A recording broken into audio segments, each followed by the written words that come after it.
Hey guys, tonight we're rolling back the clock to a time more bewildering than a GPS-guided tour through a corn maze, ancient Babylon.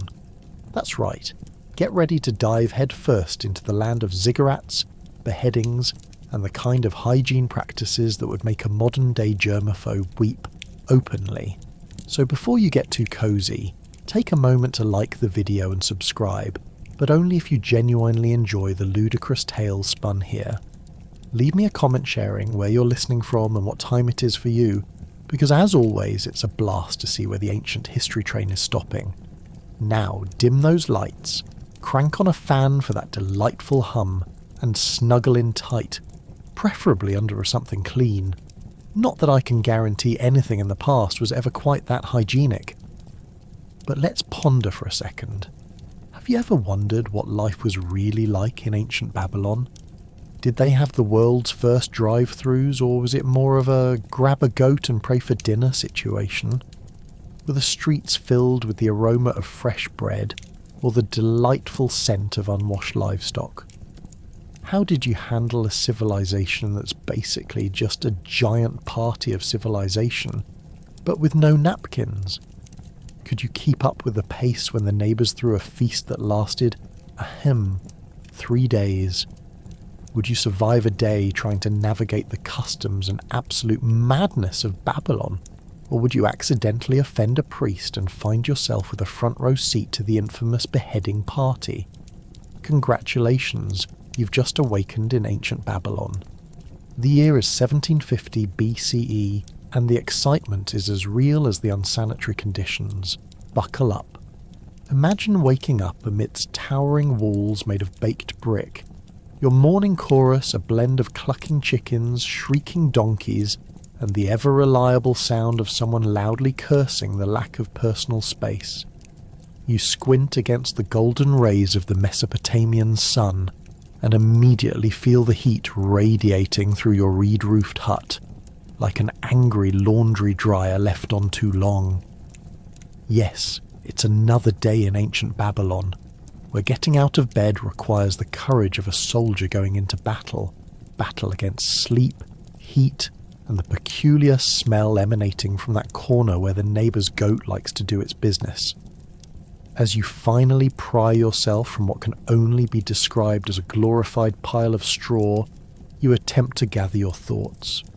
Was that your alarm, or the aged wooden structure creaking like a dinosaur? You stretch your arms, feeling every muscle groan and protest. You might be in your prime, but the morning makes you feel about as ancient as those dusty tablet salesmen lingering outside. You step gingerly onto the floor, unsure whether it's wet from last night's rain or sticky from some mysterious spill. Either way, you've already entered the realm of whatever. Ah, the rustic charm of Babylon. Now it's time to hit the streets and assess the chaos of daily life in Babylon. Hopefully you packed your patience, you'll need it. Walking through the busy marketplace, the vibrant colours of life engulf you. Merchants are shouting louder than a school of fish after a feeding frenzy, their wares displayed like they're on the world's worst infomercial. Your nose crinkles at the aroma of freshly baked bread, mixed with, is that a hint of fish? You entertain the disturbing thought of whether one of those was the last meal of the unfortunate goat. Spotting a food stall, your stomach growls in protest. Will it be bread, fruit, or some suspicious stew? Decisions. You've got to be careful. One bad bite could lead to a day in the community latrine. Let's just say that's not an appealing image.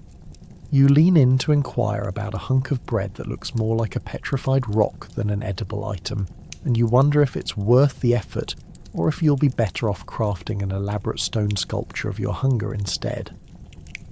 Back at home, you move past the makeshift communal bath outside, which serves as a daily social experiment. Forget towels, everyone gets doused in the same questionable water, and you pray for miracles over clean sanitation. You know that bathing is more of a group effort than anything resembling cleanliness. Maybe today will be a day of dry shampoo and subtle fragrance, a blend of rose petals and deceit, held together by hope. But before you can drown in nostalgia over pre-bathing glory, it's time to contribute to the household, which largely revolves around farming and whatever else you can manage to wrangle from the fields. Every step outside feels like a mini cardio session as you glance at the sorry state of your crops. You can practically hear them whispering, "Water us, please, we don't ask for much." Fearful they might wither away, you set out to fetch some water. Good luck finding a clean source. It's like searching for a needle in a haystack, only to find out the stack may riddle you with leeches instead. Ah, the neighbours. They're charming, if only in their incessant bickering while navigating the minefield that is domestic goat ownership. You couldn't possibly conjure up that kind of dysfunction even if your imagination took flight. Current topic: proper goat etiquette. Yes, it's a gripping conversation about the right way to keep them moving from field to field without trampling the sacred tomato patch of the local priest, who has probably never once considered sharing his blessings. After doing your best to punch through the morning chaos, you finally return home, belly rumbling and head spinning. Trading quirky banter with the neighbours can work up quite the appetite. And while the ritual of breakfast in Babylon may not include gluten-free avocado toast, you brace yourself for something slightly less comforting. The infamous beer porridge. It's a delight that only your ancestors could have loved, and you pray it holds no mystery meat. As you settle into your home, recalling the day ahead, you remind yourself that living in Babylon comes with its unique quirks, much like trying to untangle a ball of yarn after a cat has had its way with it. Life may be a madhouse, but it's your madhouse, and you're determined to embrace every chaotic moment because, let's be honest, it's better than waiting for a goat to decide if today is a good day to escape. So here's to another adventure in Babylon, where every moment is a blend of excitement, confusion, and the rich aroma of life in all its messy glory. As you make your way to the communal cooking area, you take a deep breath, reminding yourself that modern dietary warnings are just guidelines to be ignored here. Breakfast is something called beer porridge, a delicacy reserved for the most daring. It's a thick, gooey mess that looks suspiciously like something left over from a prehistoric science experiment gone wrong. You watch as a well-intentioned matron stirs a massive cauldron, the contents bubbling and heaving like a teenage dragon in need of a nap. The smell is, well, it's an experience. It's like someone combined old bread and regret, with a subtle undertow of something vaguely sweet that you can only assume is a byproduct of the fermentation process. You grab a wooden bowl and spoon, nervously eyeing the other patrons as they gather around, their faces a mix of anticipation and dread. Your neighbour, a burly farmer with a beard that looks like it's hosting its own ecosystem, casually dips his spoon into the porridge, slurping it up like it's a gourmet dish. Is this the same man who haggled for a good price on last week's failing crops? You can't be sure, but if he's braving this breakfast, maybe there's something to it after all. Don't overthink it, comes the voice of a nearby woman, who looks as if she's just stepped out of a fashion magazine, if fashion magazines existed in Babylon. Her confidence seems to shine brighter than the sun. It's beer porridge! It's the breakfast of champions! You wonder if the term champions referred to those who can stomach it without gagging, or simply those who are quite good at pretending their faces don't betray their interest in marshmallow cereal and blueberry smoothies. You try a spoonful. It's much like you imagined. A gooey consistency that's half raw batter and half mystery potion. You chew, swallowing hard, while desperately calculating the odds of sharing the fate of many before you, who undoubtedly have spent post-breakfast in the proverbial belly of the beast, namely running to the nearest bush to regurgitate this breakfast decision. Your mind races as you attempt to concentrate on the chaos surrounding you. The communal area is alive with chatter, merchants bartering, children running about like miniature goats, and the zesty aroma of fried vegetables, those poor beleaguered onions, filling the air.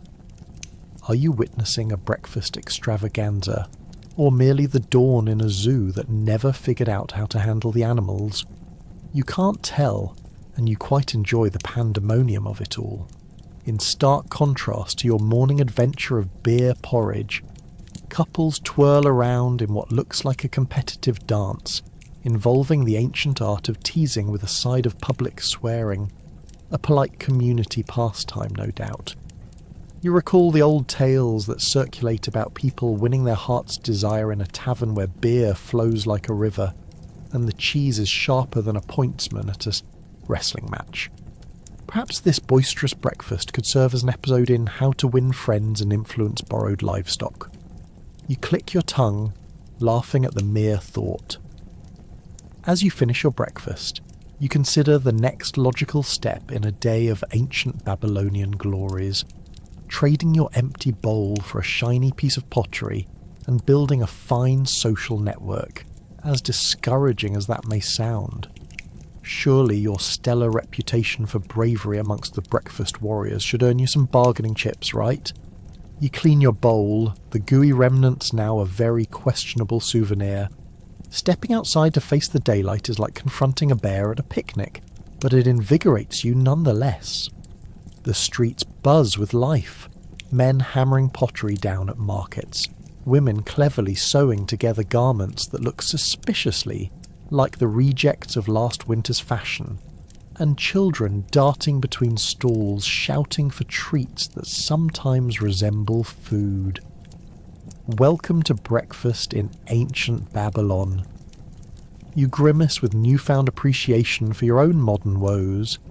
At least you can whip up a soggy granola bar without risking a public hanging due to poor taste and overselling your dairy options.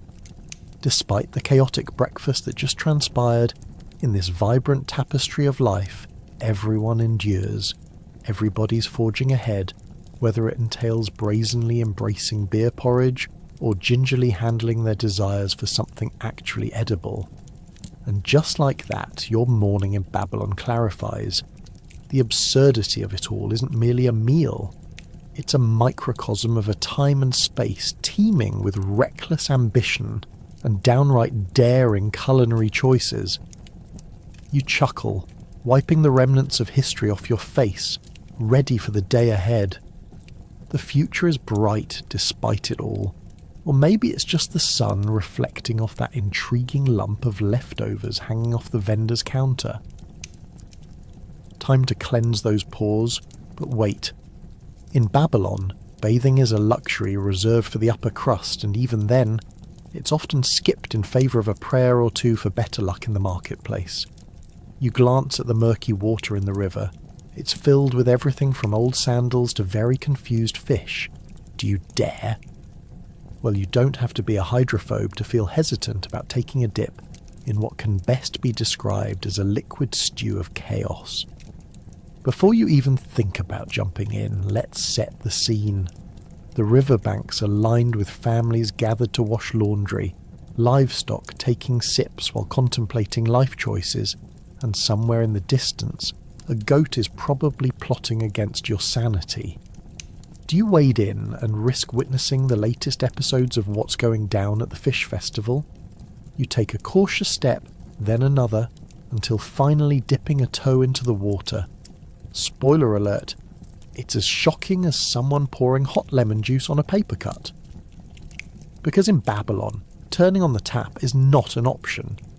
There are no indoor plumbing or fancy jacuzzis here, my friend. You're about to experience the historical equivalent of a life-sized game of Guess What's Floating. And let's be real, when it comes to hygiene, it's better to simply pretend that this water is sacred, perhaps blessed directly by Marduk himself. For the regular folk like you who are not leading the high life, it's all about finding the silver lining amidst the murky depths. You might even run into a fellow villager who claims the fetid fish water has healing properties. Oh joy, right? Nothing screams rejuvenation like a dose of questionable fish juice. But wait, you've just remembered the Babylonians are known for their beautiful gardens and orchards. Wouldn't it be grand if they had a hidden, pristine oasis where one could scrub away the worries of a long day? Well, spoiler, it doesn't exist. The closest you can come to purity is giving yourself a quick rub down with a rag that's been soaked in the water you're currently regretting. So, now you find yourself improvising with whatever's around. Maybe you've got some olive oil mixed with herbs handy.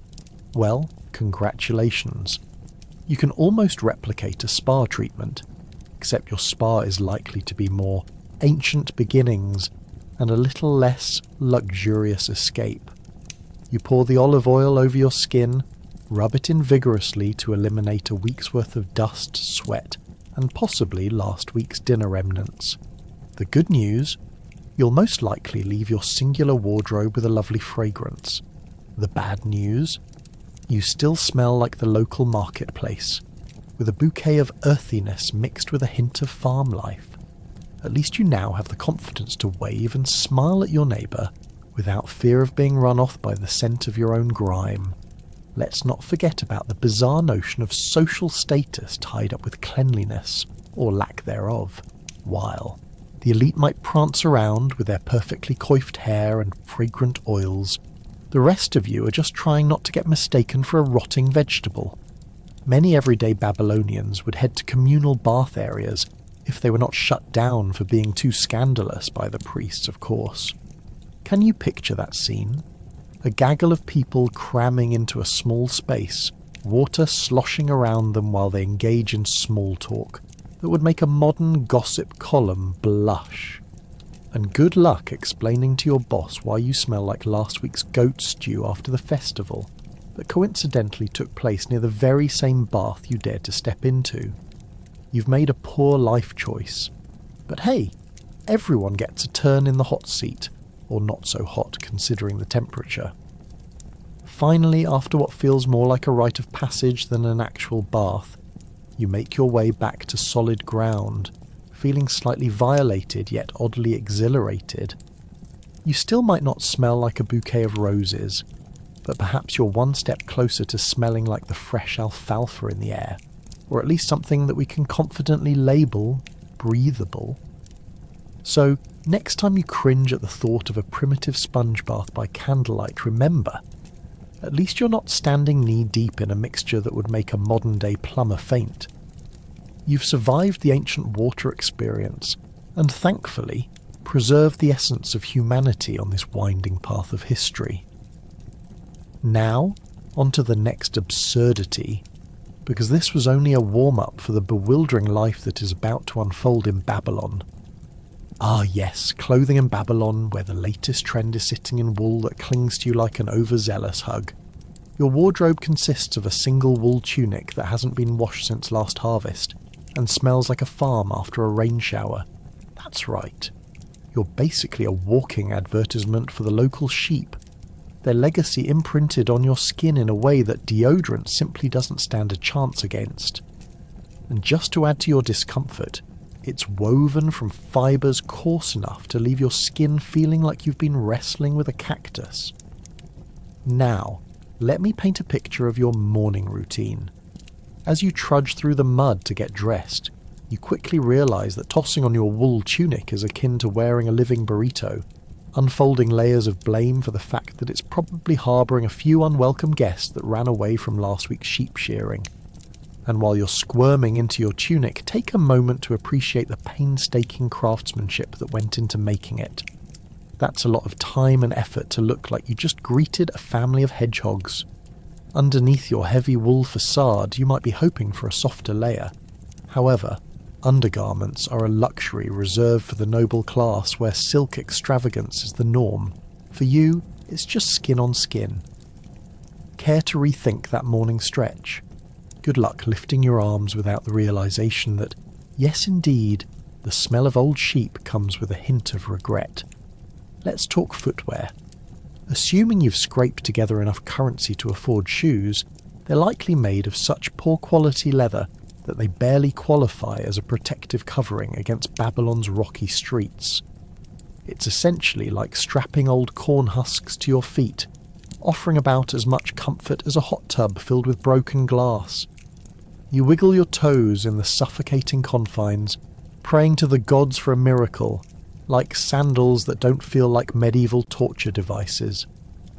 Once you follow those agonizing steps out of your dwelling, behold the slaves to fashion who have graced the fancier districts of the city. Look at them flaunting their vibrant robes dyed in cobalt or maroon, brightly showcasing shades with a kind of flair that seems to shout, "I'm rich," and probably just strolled out of a bath. Meanwhile, you're left wishing someone would just throw you a plant to rub on your wool tunic for a fighting chance at any semblance of aroma control. And speaking of baths, who has time for that luxury? You've got wool to wear. With public bathing areas being neither common nor particularly hygienic, the chances of coming across a scrubbing sponge are about as high as catching a ride on an angry bull. After all, water here is a precious commodity, mostly reserved for sipping or for the occasional semblance of taking care of your livestock. Trust me, there's nothing more disappointing than hoping a cloudy bucket will save your delicate underarm situation. Let's not forget the fashion statement that comes with your social circle. Those delightful conversations over fresh barley drinks, as you all bask in the collective realization that no one can smell like sheep better than you. As you chit-chat about life, dreams of better clothing, or which god is least likely to smite you next, you'll be uplifted, as long as the wind is on your side and nobody accuses you of actually killing part of a herd for your fashion choices. And then comes the pièce de résistance of the season, festival garb. You may not regularly convene, but when the gods deem it a requirement to honour a harvest or hold a parade, you'll don your harvesting wool tunic in earnest. This is your moment. Arriving at the ziggurat with your fellow Babylonians, feel the self-esteem wash over as you attempt to blend in with those fresh from the dye pits, while feeling like that lump of unsalted butter drunk on the joy of peas. It becomes more than clothing. It's an epic tale of survival. Wool might cling to you like your mother did when you swore you could walk on your own. The faint odour offers a testament of your identity, resilience, and the communal endeavour you share with other denizens of this wonderful wool-laden world. So, with every scratch and whiff, know you are, in fact, fabulously Babylonian. The city might be full of drama, intrigue, and gods demanding your dedication, but hey, at least you're dressed for the occasion, whatever that occasion happens to be. Through it all, as you don your tunic and step into the bustling streets, you'll remember. Being a true Babylonian means embracing that legacy in wool, soaking in the chaotic charm of life, and squeezing friends and neighbours with woolly hugs that smell a bit like adventure. When it comes to shopping, forget about credit cards or friendly online merchants. Here, bartering reigns supreme, and your negotiation skills are about to be tested more than your patience in a line for a modern-day coffee shop. How do you convince the merchant to part with shiny beads when you have nothing to offer but a promise and a smile? Picture this. You stroll through the bustling market of Babylon, vibrant with colours and cries of merchants competing to outshout one another, like they're auditioning for a particularly loud opera. You pause at a stall piled high with shimmering beads that seem to glow as if they're hiding a secret. You want them, no, you need them, to elevate your quite frankly drab tunic from forgettable to fashion icon. But as you take a step closer, you remember, no shiny beads come without a cost, and your pockets are emptier than a cornfield in July. Bartering is a fine art here, one that requires an impressive mix of charm, audacity, and maybe a little luck, akin to dodging a particularly aggressive rooster. The merchant, a burly figure with a beard that looks remarkably like it could house a small family of birds, eyes you critically. You've got no goat to trade, no bushels of barley, and the last time you attempted to barter with a pair of old sandals, they laughed you out of the marketplace. You take a deep breath, channeling all your remaining confidence. "Good sir," you exclaim, waving your arms like a windmill gone rogue to capture his attention. How about I trade you my excellent negotiating skills for those stunning beads? He raises an eyebrow, clearly unimpressed. Just the fact that I can haggle my way out of a leaky barrel proves my prowess. The merchant guffaws, but a flicker of interest passes across his sunburnt face.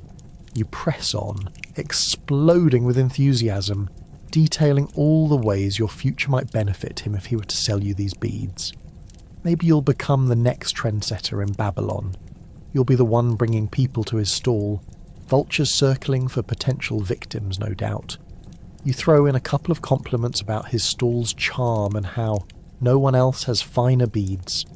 All for the sake of sweetening the pot, of course. With enough flattery, you might just win this conversation. After what feels like a negotiation on the scale of an epic battle, worthy of a cuneiform epic, the merchant offers you an alternative. How about a barter involving that striking, unique, and utterly fabulous tunic you're wearing? The thought of undressing in front of a crowd of scowling shoppers sends a shiver down your spine. But the lure of those dazzling beads continues to dance before your eyes like a mirage in the desert. You remember your grandmother's advice, every deal is worth a trial. So with a glimmer of mischief and the reluctance of a cow being led to a meal plan meeting, you reluctantly part with your beloved tunic. The merchant accepts your offering with both hands, and in his unholy excitement, you suddenly find yourself diving into the snowy abyss of having no clothes. Freshly adorned in beads that somehow manage to hide your embarrassment, you strut around the market like a quirky, flashy peacock. But wait, with each jingle of your new accessory, you notice people staring not at you, but at your bare shoulders. It's not that beads are a replacement for clothing, it's that you're quickly redefining how to turn a crowd's attention into a form of currency. And just like that, your mornings are filled with the sweet aroma of freshly baked bread, followed by afternoons of carefully calculated transactions with all kinds of merchants, each encounter unfolding into laughably outrageous negotiations turned performance art. You become both a talented negotiator and a walking fashion statement, or, at the very least, an embarrassment that cheers up onlookers and invites conversations on what fashion truly means. In ancient Babylon, trading isn't merely a financial transaction. It's an entire social event that can define your standing in the community. If you manage to charm the right market-goers, perhaps you'll even start a thriving barter business, or just become known as the person who trades in excitement rather than goods. Ah, the art of bartering, maddening, unpredictable, and slightly absurd. Welcome to life in ancient Babylon. Welcome to the market, a cacophony of sights, smells, and a general sense of chaos. Merchants hawk everything from textiles to clay pots, all while ignoring your existence. The hustle and bustle are oddly reminiscent of Black Friday sales. You just hope your hard-earned goods don't end up in the hands of the local troublemaker. As you wander through the busy stalls, the air thickens with the fragrance of warm bread, the unmistakable odour of cattle, and perhaps just a hint of, is that body odour? Yes, it unmistakably is. You eye a vendor selling dates so large they might require a safety warning, and another offering baskets decorated with more intricate designs than your aunt's latest knitting project. The enthusiasm is palpable, and you find yourself swept along in the tide of eager shoppers. It's as if the entire Babylonian economy hangs by a thread, poised to tumble at any moment, much like a poorly constructed ziggurat. Each stall feels like a miniature world, with sellers vying for your attention like children determined to put on the most extravagant puppet show to distract you from realizing you've just stepped in goat droppings. As you take it all in, you hear one vendor shouting about his spices. Cinnamon, the gift of the gods, only 1 shekel. As if willing, you gravitate toward this stall, drawn by the promise of flavour and potential culinary glory. But as you rummage through your pockets for coins, you quickly realise that with just a handful of barley left to your name, you'd have about as much luck buying spices as a goat would have learning cuneiform. So you smile politely, pretending the journey back home doesn't involve eating your own sandals. Passing a stand where a particularly persuasive woman brandishes a flailing fish like it's an ancient weapon, you can't help but marvel at the negotiation skills on display. The drama, the desperation, the fish too unpleasantly fresh for your taste. How do they do it? It's as if you've stumbled upon the world's first wrestling match where only the most persuasive survive. You wonder if you could integrate this high-intensity approach into your own bargaining, but you quickly decide you'd rather not engage in a battle of wills over a slightly expired goat leg. At the next stall, a rather morose-looking man offers clay pots that look like they had once been part of the neighbourhood's finest works, before a storm, and perhaps an elderly delicatessen thief named Bartuk. Just imagine him trying to juggle everything at once. You contemplate purchasing a pot, but with its hefty price tag it's clear the man mistaken thinks it's an artefact from the throne room of Nebuchadnezzar himself. You weren't ready to drop your meagre savings on something that might cost you an ear later on, so you give a polite smile and continue your adventure through this civilization, where making deals is a religious rite, and the stakes are always higher than a priest's hat. Your stomach grumbles loudly, embarrassingly so really, and that muted hunger sends you on a new quest. You hear whispers of roasted quail and bread dipped in honey that can soothe even the most disgruntled of townsfolk, which you totally could use right about now to fend off your impending hangry mood. But your dreams of roasted delights vanish the moment you approach a vendor and learn that a single quail would cost you a week's worth of chores. Suddenly, your only hope seems to be turning back to those large dates and hoping they might grow legs and scurry home with you. As your day in the market draws to a close, you look around and realise you've gathered a collection of goods. Here, a tiny pouch of grains. There, an almost suspiciously limp cucumber. But at what cost? The thrill of bartering versus the dread of impending hunger leaves you weaving between triumph and defeat. The sun begins to dip, casting a warm golden glow over the bustling scene, and you know it's time to leave. But wait, a ruckus erupts as a group of tough-looking patrons start bickering over a missing goat. You witness what can only be described as the start of a spontaneous goat chase. You know that mayhem never stops in Babylon. Even when you've survived the day without losing your clothes, your dignity, or slightly more than a clay pot, you realise you learned an essential truth today that transcends time. Whether in Babylon or modern life, sometimes all you can do is just roll with it, preferably while holding a goat-shaped pastry. As you step out of the market, still clutching your prized possessions and your dignity barely intact, you can't help but think about what tomorrow may bring in this chaotic city. One thing's for certain, tomorrow will definitely be an adventure. Family life in Babylon, where your kids are just as likely to play with mud bricks as they are to be bartering with the neighbour's lizard. Parenting is an endurance test as children run rampant, dodging livestock and more livestock. You take a deep breath. This is your new normal. In fact, your homestead looks like a zoo that lost its primary caretaker. The chaos around you is a charming assortment of flying chickens, bleating goats, and a neighbour who occasionally yells something about keep those children away from my grapes. Welcome to the ancient art of child-rearing Babylonian style. Picture this. Breakfast is a mere suggestion, usually resembling more of a waking nightmare than a nutritious start to the day. Instead of cereal, imagine your kids partaking in a delightful mix of barley gruel that you lovingly refer to as liquid disappointment. Forget about pastries or pancakes.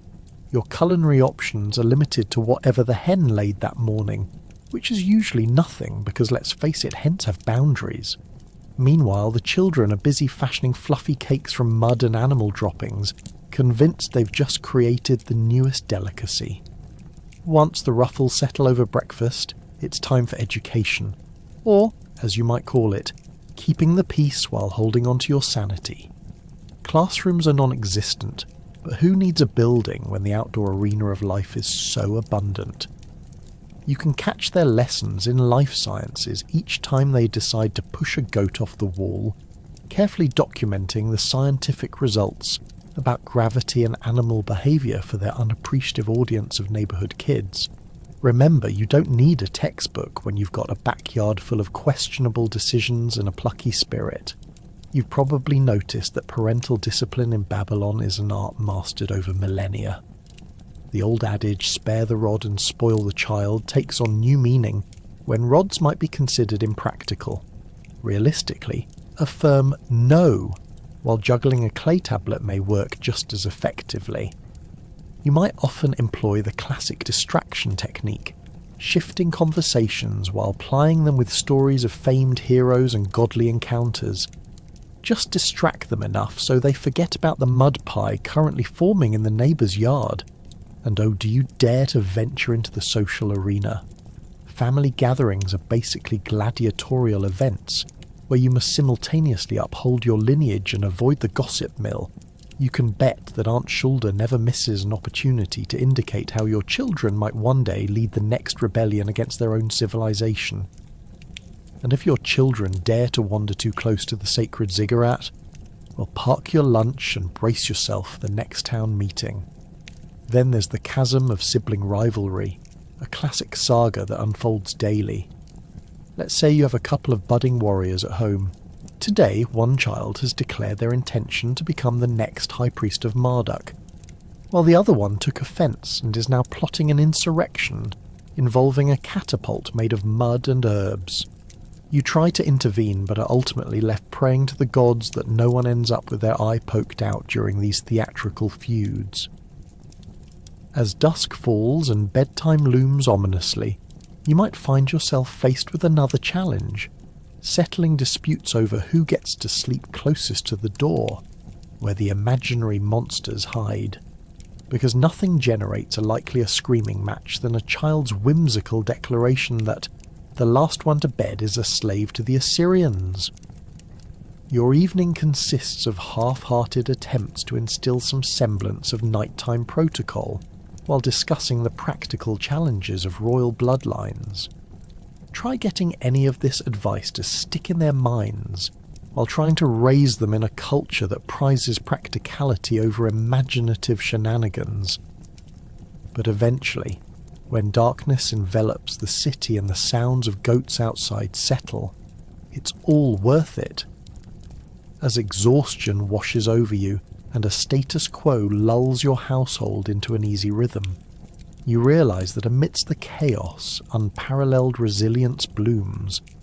Family life in Babylon is a wild ride, where parenting isn't merely about keeping them alive but fostering their spirit of creativity, negotiating unique playtime laws with neighbours, and silently appreciating that the gods surely have a sense of humour when it comes to parents everywhere.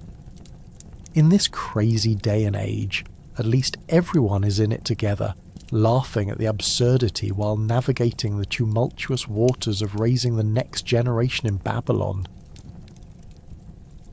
Do you want an education? Well, tough luck.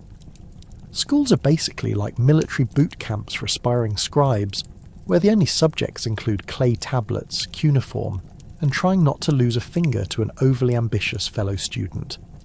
Learning to read and write could mean the difference between a cushy desk job or manual labour. You pick.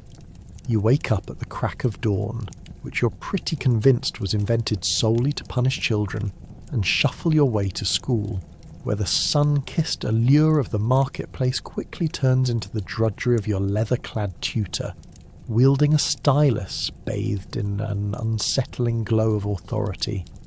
As you enter the dimly lit room, the air is thick with anticipation and the faint smell of damp reeds that serve as your writing surface. Sit up straight. You can't afford to slouch, not when the expectation is that you become the next great scribe of Babylon. Quaking in your sandals, you take your seat next to a classmate who has already made it his life's mission to create the largest collection of paper cuts in history. You steal a glance at the impressive lineup of clay tablets proudly displayed at the head of the room, each one housing the knowledge of the ages that you desperately wish you could just download directly into your brain. Instead, you're stuck here, learning under the guidance of your immutable tutor, whose smiles are as rare as a kindness from the great Ishtar herself.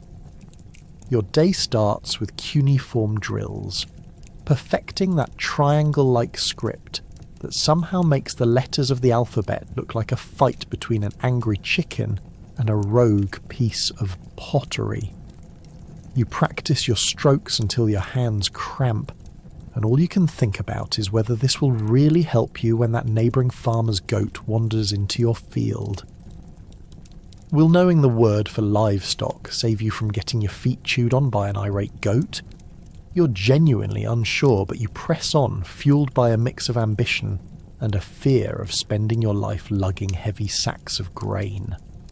And then there's arithmetic, but calling it that is like calling a goat a thoroughbred. They both have their uses, but not necessarily the same reputation. Mastering numbers could mean understanding trade deals and deciphering how many loaves of bread you can barter for your goat without ending up with a very bored trader rolling his eyes at you while clutching a dead chicken in frustration.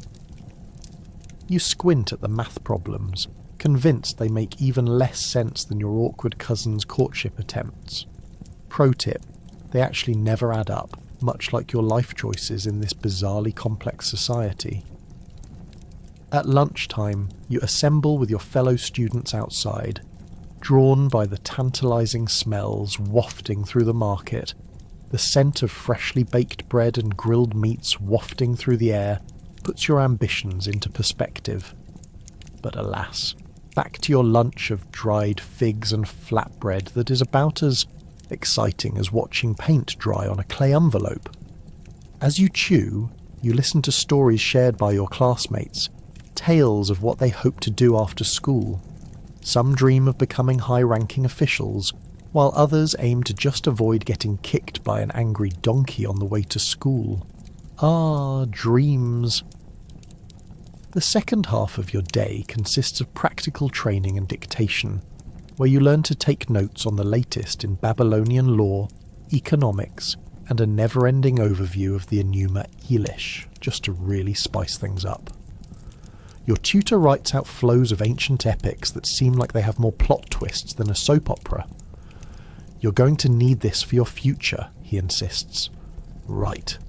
Thank you for reminding me that my future includes Greek tragedies and endless debates on why the flood myth is way better than any of my potential actual future jobs. As the sun begins to set, your day comes to a close with more clay tablets waiting in the after-school pile to be finished. Because of course, if you've got homework, it's going to be carved out of pilfered clay from the nearby riverbed. You can practically hear the clay tablets whispering, "We will endure, long after you are dust." As you leave the school, you glance back at the structure, alive with the sound of spirited debates among your peers, realizing that while the education may feel grueling, the camaraderie and shared struggles could very well be the foundation for the friendships that last far beyond those clay walls. Congrats! You survived an entire day in the dizzying, chaotic maze of Babylonian education. With every stroke of the stylus, you've edged closer to a life beyond the fields, and while those goats may look tempting now, your dreams of trade and scribal glory keep your feet planted firmly in Babylonian ambition. But just remember, if your ambitions don't pan out, there's always a fate in cattle herding waiting for you just over the horizon. How's that for pressure? Forget about home ownership. In ancient Babylon, land ownership is strictly for the elite. You enjoy your cosy one-room abode that doubles as a barn. The squawking ducks remind you that your bedmate might also be a family hen. Who needs privacy anyway? Welcome to the heart of Babylonian life. Your home is a charming little hovel made from mud bricks, ingeniously adorned with the distinct scent of error-ridden cooking, livestock, and a hint of misplaced ambition lingering in the air like that one relative who just doesn't know when to leave. But the good news is you have a roof over your head. Kind of. Let's be honest. Calling it a roof is generous when it's really just a thatched covering that looks like it could be blown away with the sneeze of a goat. Sure, you could join the ranks of the rich in their majestic, towering ziggurats, complete with sprawling gardens and enough room to throw a party large enough to invite the gods themselves. But nope, you're stuck here, nestled snugly next to the chickens and a pile of discarded barley husks that remind you daily of your lowly birth status. In Babylon, land isn't just a spot to pitch your dwelling. It's status, wealth, and power rolled into one glorious piece of real estate. You'd think the local landlord would be kind enough to offer you a bit of land to call your own, perhaps a patch big enough to grow a few carrots or, gasp, some herbs. But, alas, you're not part of the elite class, and they wouldn't dream of parting with any piece of the prized countryside except at a noble price. A price that involves labour, sweat, and perhaps an exchange of a family member or two. Now, here's where things get interesting. While you toil in the dirt for your crops of dubious quality, the nobles are off engaging in some delightful land schemes that make corporate mergers look like child's play. Little do they care that their taxes squeeze you dry quicker than a soggy piece of bread. Taxes? Don't even get me started. Local taxes involve bringing your best produce.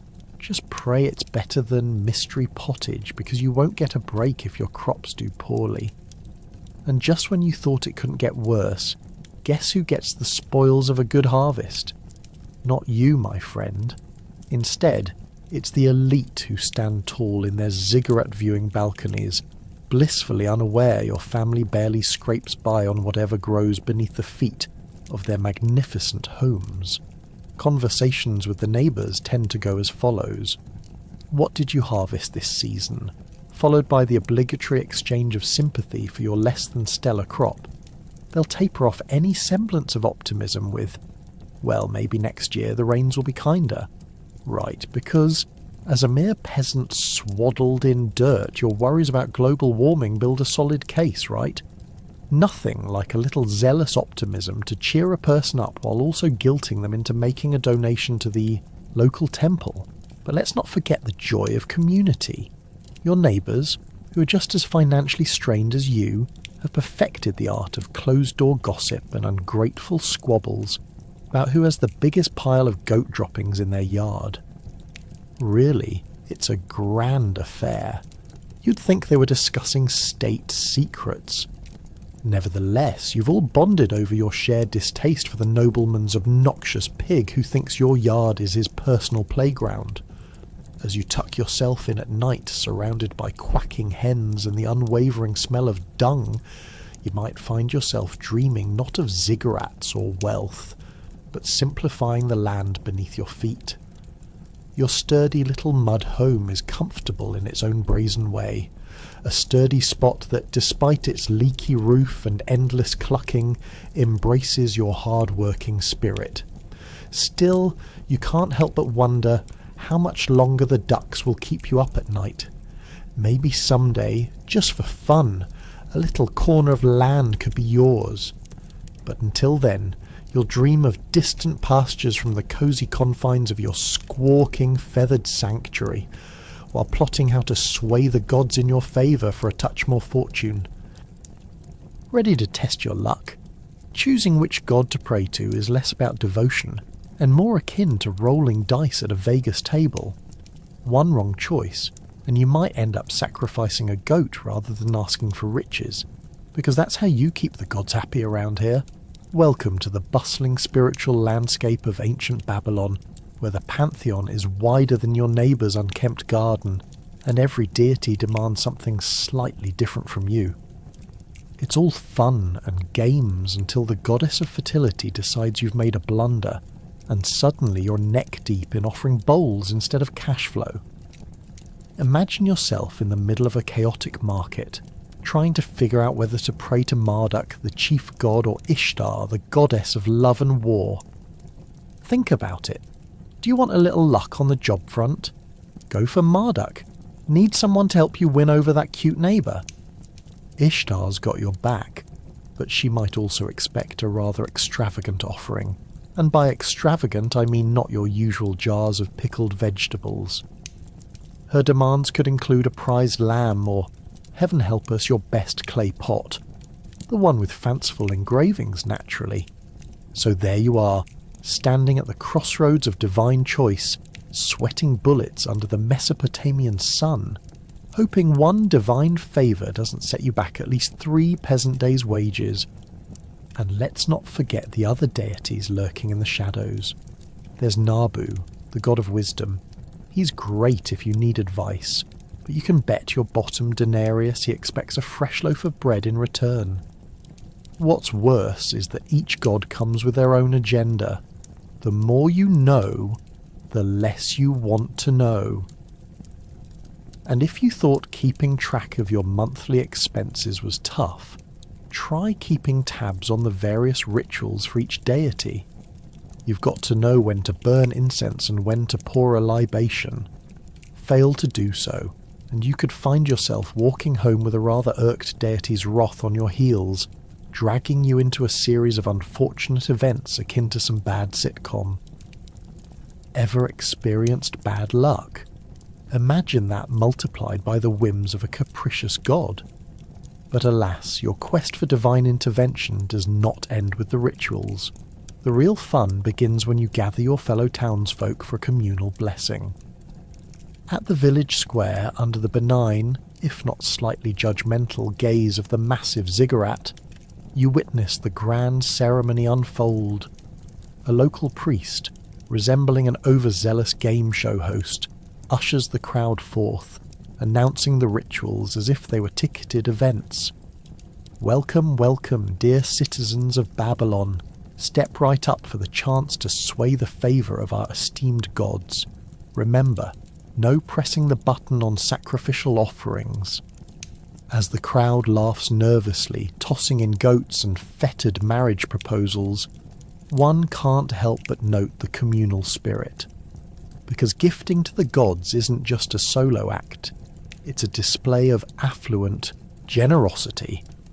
And if you're not giving your all, well, let's just say your neighbours might start eyeing your offerings a little too closely. A half-hearted goat just won't cut it. Between festive dances and praises glowing like fireflies, some heroic townsfolk might even try to directly communicate with the gods. Picture it. Men and women draped in colourful attire, embellishing their heads with flowers, wandering around. Someone might even decide to enter a trance and declare that they can see Marduk's face staring back at them in the far-off clouds. It's like a game of charades mixed with conjuring magic, all aimed at convincing the fabled beings that they are worthy. Why?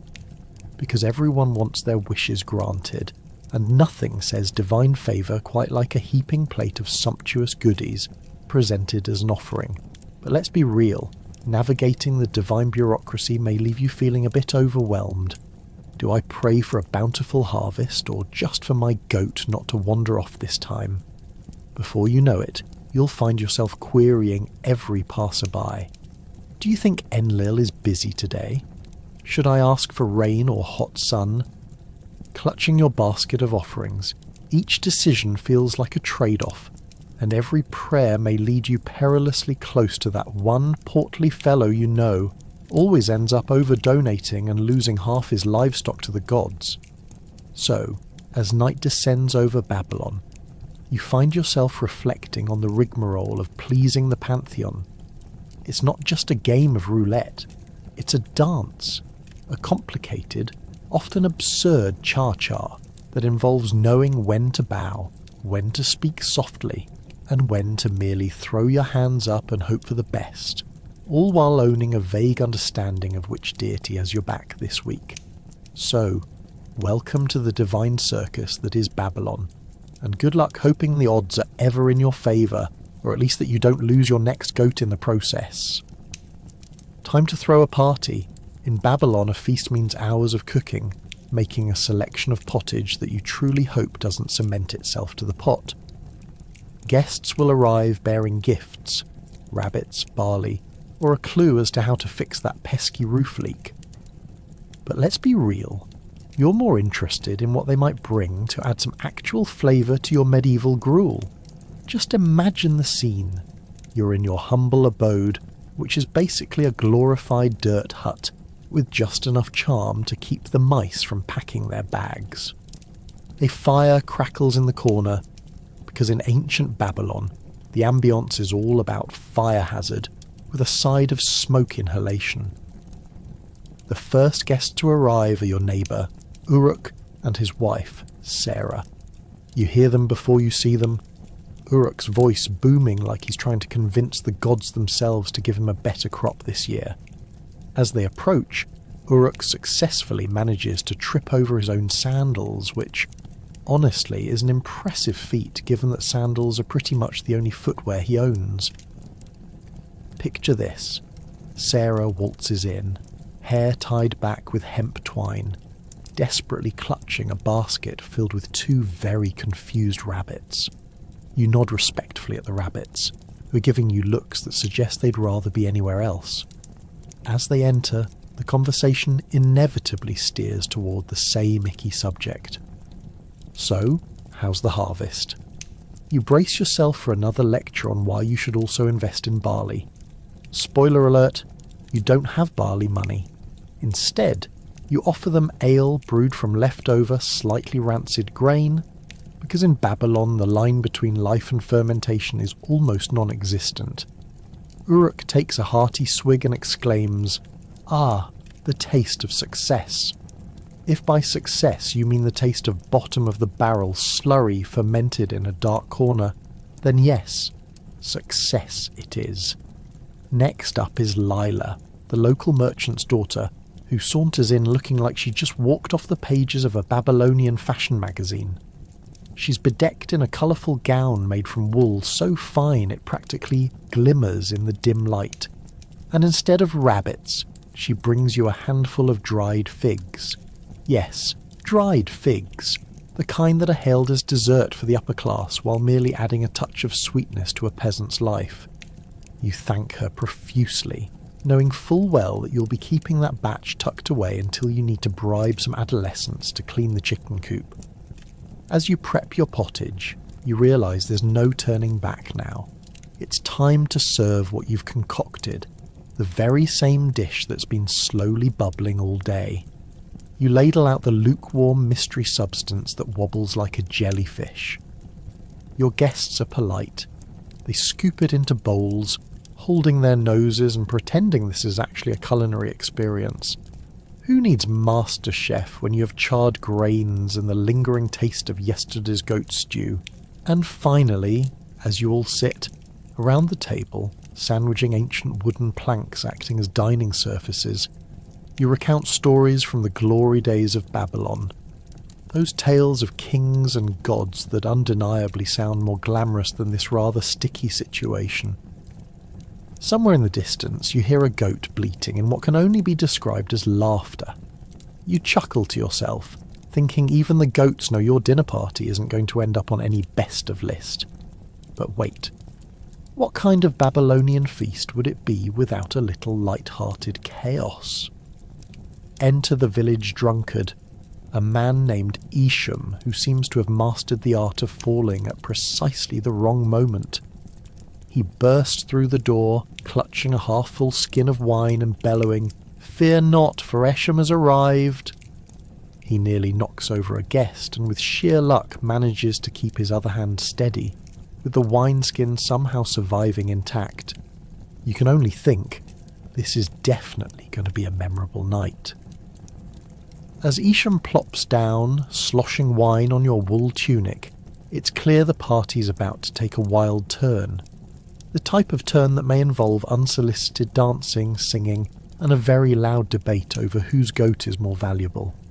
Before you know it, the gathering has transformed from a humble dinner into a Babylonian survival game, where only the strongest friendships or the best stories can endure. cheers to confusion, camaraderie, and the finest wine fermented from questionable crops. The feast may be chaotic, but in the heart of Babylon, it is just another Tuesday night, and amid all the madness, you wouldn't trade it for anything. Ah, the lives of the nobles, lavish banquets, plush cushions, and a plethora of servants. But scratch just below the surface, and you realise nobles suffer from their own illustrious problems: ungrateful children, backstabbing intrigues, and an ever-present risk of being overthrown. Who runs the show in this palace of woes? You might think it's all fine wine and fanciful robes, but in reality, living as a noble in Babylon is akin to playing a never-ending game of chess, where losing means a very real chance of getting the old heave-ho from the royal family tree. You can almost hear the suspenseful theme music playing every time a family member enters a room. Let's talk about those lavish banquets. Picture this: a grand hall decorated with ornate sculptures and tapestries, a buffet of roasted lamb, honey-glazed figs, and enough wine to drown a goat. Sounds divine, right? But throw in an overly ambitious cousin who's been eyeing your position for months, and suddenly that banquet feels a lot less appetizing. You're munching away, half listening to your uncle drone on about trade routes while mentally preparing for the possible coup at the dessert course. Nothing like the thought of being poisoned with honey-baked figs to spice up a meal, and lest we forget the children. Oh, the noble offspring. These barely house-trained mini-monarchs are running amok, making the kind of demands that would impress the most skilled negotiator. Father, I simply must have a new chariot. The old one has a dent. You roll your eyes. Back in your day, you were thankful if your parents only forgot to beat you with a switch once a week. Not that you'd ever voice those opinions. You're trying to keep your head on your shoulders, ideally not in a tax collector's basket. You might live under a roof made of tiles that cost more than a peasant's annual salary. But those tiles can become a tall tower of uncertainty when it comes to alliances. Today's friend could be tomorrow's traitor faster than you can say goblet of wine. One glance at the ever-watching eyes of the court says it all. Trust no one. Your life hangs by a thread that could be easily severed by mere whispers in the right or wrong ears. Meanwhile, you have to flash that gracious, everything's fine smile when, in reality, you want to run screaming into the nearest ziggurat. Ah yes, the palace itself. Claiming to be a grand abode may garner a few head pats, but the reality is, your luxurious staying arrangement is more like a gilded cage. Do you really think all those servants are there to cater to your every whim? In Babylon, every nobleman knows that the servants often have plans of their own. They can outsmart you as quickly as you can misplace a royal ring. They'll turn a blind eye at the buffet while they fill their own plate. Modern-day drama. Call this a daytime soap opera with different costume choices. Then there's always the haunting spectre of being overthrown, a risk that trumps any minor domestic squabble or spoiled food. Your rivals are no strangers to dark actions, and it's all part of playing a high-stakes game. Just imagine the sheer irony of attending a feast celebrating your family's victories, only to find out that the goat roast has been strategically sabotaged by a scheming cousin who was tired of living in your shadow. No thanks. Now let's consider health. A noble's life isn't all grand feasts and fine wine. With great privilege comes great, well, illness. Downtime. Ha! You're expected to maintain an aura of superiority and strength, even if you're nursing a penchant for what we now call medieval hangovers. And heaven forbid you catch that flu going around the lower districts. Rumour travels faster than scandal in the palace, especially when potential heirs lead more chaotic lives than a herd of free-range goats. You're sitting on a throne, but constantly worrying about the next royal faceplant. So, as you settle in on your silk cushion after another exhausting round of palace politics, take a moment to reflect. Sure, you're not out working the fields like a peasant, But high society isn't exactly a walk in the park, especially one that comes with a freshly baked loaf of bread. You raise your goblet and ponder the genuinely ridiculous lengths, sometimes literally. You'll go to preserve the illusion that noble life is nothing more than a bed of roses. But remember, it's not the lush petals that get all the attention. It's the sharp thorns that stick around the edges. Here's to being noble in a world that isn't exactly designed for a peaceful slumber. Welcome to ancient law and order, where a court decision might lead to absolutely anything. Fines, imprisonment, or worse. Your opinion on justice. Good luck proving it to the judge while you silently pray that your neighbour doesn't drag you into a petty dispute over a goat. Yes, in Babylon, neighbourly disagreements are less about lending sugar and more about who gets to keep the livestock. The courtroom is a bustling hub of murmurs and sharpened looks, where lawsuits are the favourite spectator sport. You enter the court feeling like a fish out of water, an unwashed fish at that. The air is thick with sweat, cattle musk, and the unmistakable odour of impending doom. You glance around at the gathered crowd, each more nervous than a goat on market day.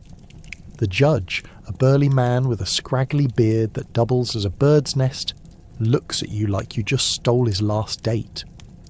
"What is your case?" he barks, his voice booming across the room, causing the petitioners to flinch as if he just cracked a whip. You stammer out your declaration, which sounds less like a confident claim and more like a mix of confused bleating and desperate pleading. You were wronged. Of course, everyone in the court is here for a similar reason. The man sitting beside you is launching into a tirade about a chicken who had the audacity to lay eggs in the wrong yard. You can't help but wonder how you ended up in such glorious company. How did life become a soap opera filled with paltry drama? As your eyes wander across the row of judges, you start to grasp the intricacy of Babylonian law. It's as murky as the Euphrates during a flood. The laws are as old as the ziggurats, chiselled into clay tablets in a script that even scribes sometimes struggle to decode. And let's not get started on the issue of social status. Those with wealth and power are given gold star treatment. The rest of us, we might as well be trying to negotiate with a stone wall. "Is there any evidence?" the judge asks, raising an eyebrow. Great question. You awkwardly clutch a clay tablet decorated with doodles that you optimistically claim is proof of your good character. Unfortunately, what appears to be a cat chasing a mouse might not sway the court's opinion in your favour. As you watch your goat partner in crime tremble in a corner, you contemplate if a goat confession might be worth more than your own tablets. Nope, no chance. The neighbour's highly polished slab of cuneiform, a meticulously forged example of "my goat is better than your goat," has captivated the assembly. Witnesses parade in, each one determined to make the other look like the villain in this all-too-familiar drama. Your neighbour's cousin recounts how your goat accidentally blended in while he was peacefully sheep herding. Meanwhile, your distant aunt has suddenly been elevated to an expert on goat behaviour and accessorising. Who knew legal battles could double as family reunion? Highlights? After what feels like hours of chaotic banter, you brace yourself as the judge prepares to deliver his sentence. You can almost hear the collective inhale of the crowd. After careful consideration, he announces, "I decree that the goat in question is hereby a shared asset." Gasps echo, and you mentally calculate the likelihood of your neighbour behaving amicably about co-owning a goat that loves to headbutt. There goes your peaceful mornings. Finally, the judge elevates the tension further by mentioning something about taxes on the goat's future offspring. You wish you had opted to settle this diplomatically over a shared meal, as opposed to sifting through this courtroom circus. Who knew goats would lead to so much excitement? Just when you think it can't get any worse, the judge turns his attention to you and astutely asks, "How shall you pay this fine?" You blink as reality checks in. Fine? You had come seeking justice and instead left with a financial burden from this ridiculous masquerade. "I'm fresh out of barley," you mumble, barely suppressing a theatrical shudder. With a final clang of the gavel, court is adjourned, and you leave the courthouse feeling equally liberated and shackled by absurdity. In the madcap world of Babylonian law, you may have lost the goat battle, but you've gained a priceless narrative to share, a blend of humour, unfiltered drama, and the lingering scent of goat cheese. So, as you walk back to your hut, consider this life lesson. In Babylon, justice may be blind, but it's certainly not deaf or unscented. The courtroom is a battleground where wits are sharper than swords, and you've just earned your stripes as a true participant in the extravagant circus that is ancient Babylonian life. Ah, love in Babylon.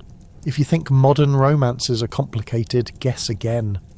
Between arranged marriages and societal expectations, love is a negotiating tactic more than an emotional bond. Will your heart survive the political pleas of a noble suitor? Picture yourself in the glittering halls of Babylonian aristocracy, where marriages are less about butterflies in your stomach and more like sealing a business deal over mounds of luxurious silk and fragrant spices. Is there a mood ring that can divulge whether your match is equipped with charm, decent hygiene, or even mildly interesting conversation? Spoiler alert, probably not. As a noble, your marriage arrangement could be more precarious than a wheelbarrow full of clay bricks atop a ziggurat. It's a game of chess, where every move is monitored and your heart is just another pawn on the board. Fancy yourself chosen by the family patriarch, who decides your future based on the strategic value of your dowry and the number of goats you bring to the table, literally. Would-be suitors send representatives to woo your father while you sit in a corner with a face that screams, "I'd rather drink sour milk." Now let's talk about your esteemed suitors. They aren't just standing around twirling their moustaches in anticipation. They arrive decked out in golden adornments, as if they expect to star in their own epic romance. One will stride forward, hair glossy enough to rival the local olive oil, with a voice dripping with charm, appearing as eager as a toddler at a sweet shop. Just remember, his smile is likely as rehearsed as a dog performing tricks.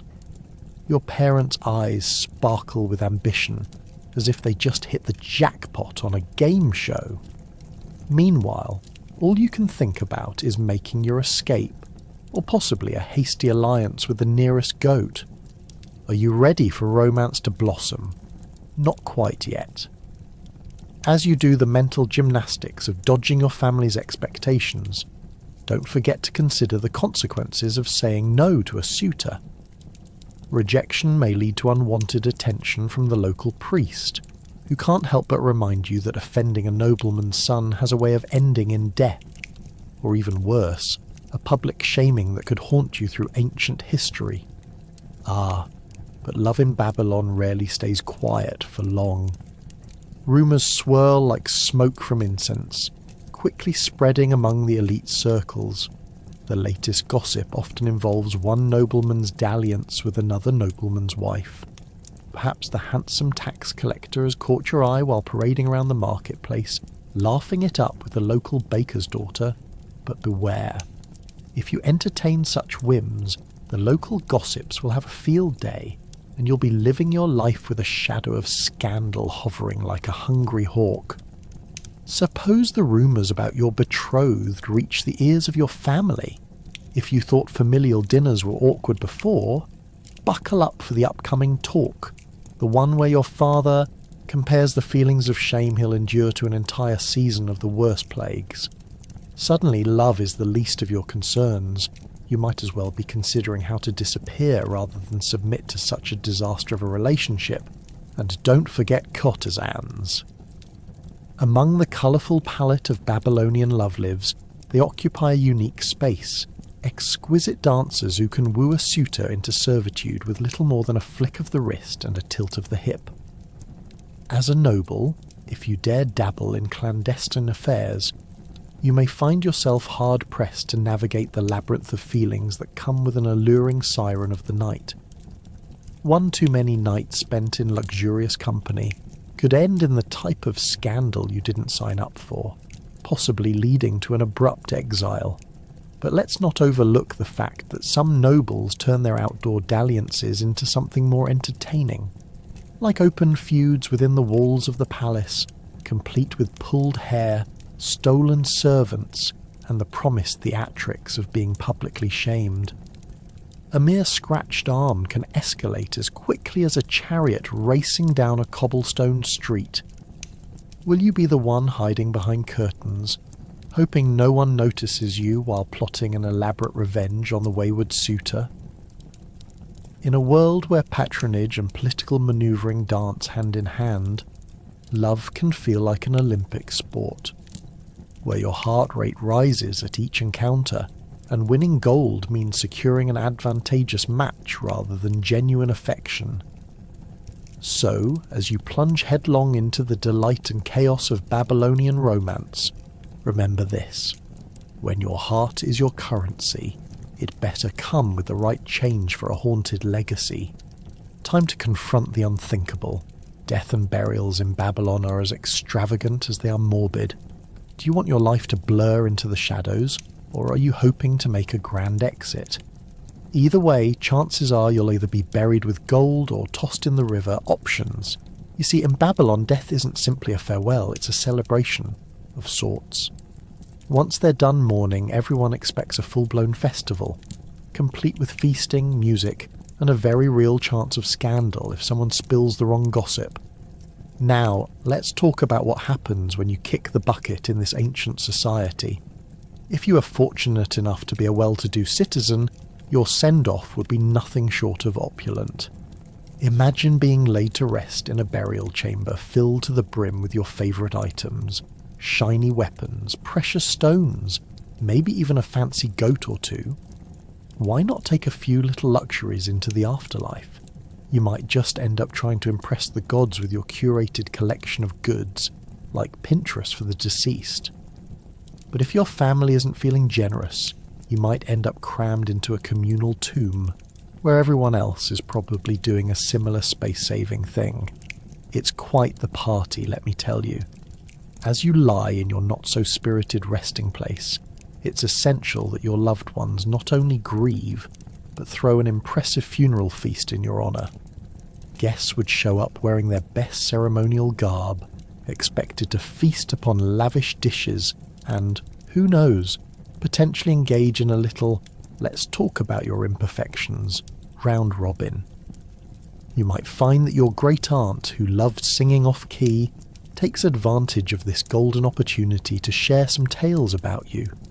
Like that time you accidentally knocked over the neighbour's prized fig tree in a drunken stupor. Careful, or that could land you a less than glorious reputation in the afterlife. But let's not forget about the entertainment. Ancient Babylonian funerals often featured musicians, ballet dancers, and the occasional circus act, all while everyone around the grave is munching on pomegranate seeds and trying to look sombre. Talk about a mixed message. Do you celebrate the life of the fallen, or are you just there to eat your weight in lentil stew? It's a conundrum that might leave you scratching your head from your cosy spot in the afterlife cafe. Then comes the burial. Depending on your wealth, you might be placed in a grand communal tomb or a simple pit in a field. The rich got all the bells and whistles, while average folk were often buried simply, maybe in the very river you passed upon daily. Good luck with the idea of returning as a ghost. You might just become a very grumpy spirit trapped underwater, wondering if it was all worth it. And for those who didn't get the grand exit, well, sorry pal, you're likely left to fend for yourself in the afterlife's holding cells. In Babylonian belief, the afterlife isn't exactly a sunny paradise. Rather, it's a shadowy underworld called Iskala, where the forgotten drift through eternity with nothing to snack on, other than the occasional rogue thought or memory, if they're lucky. You could run into your old neighbours, the ones who didn't bother to invite you to their feasts, and just maybe score an apology for that time they borrowed a goat and never returned it. What a reunion that would be. Despite the doom and gloom, the Babylonians believed that a properly performed burial would help guide the soul through the afterlife's maze. If you got it right, your spirit could eventually reach the peace of the gods.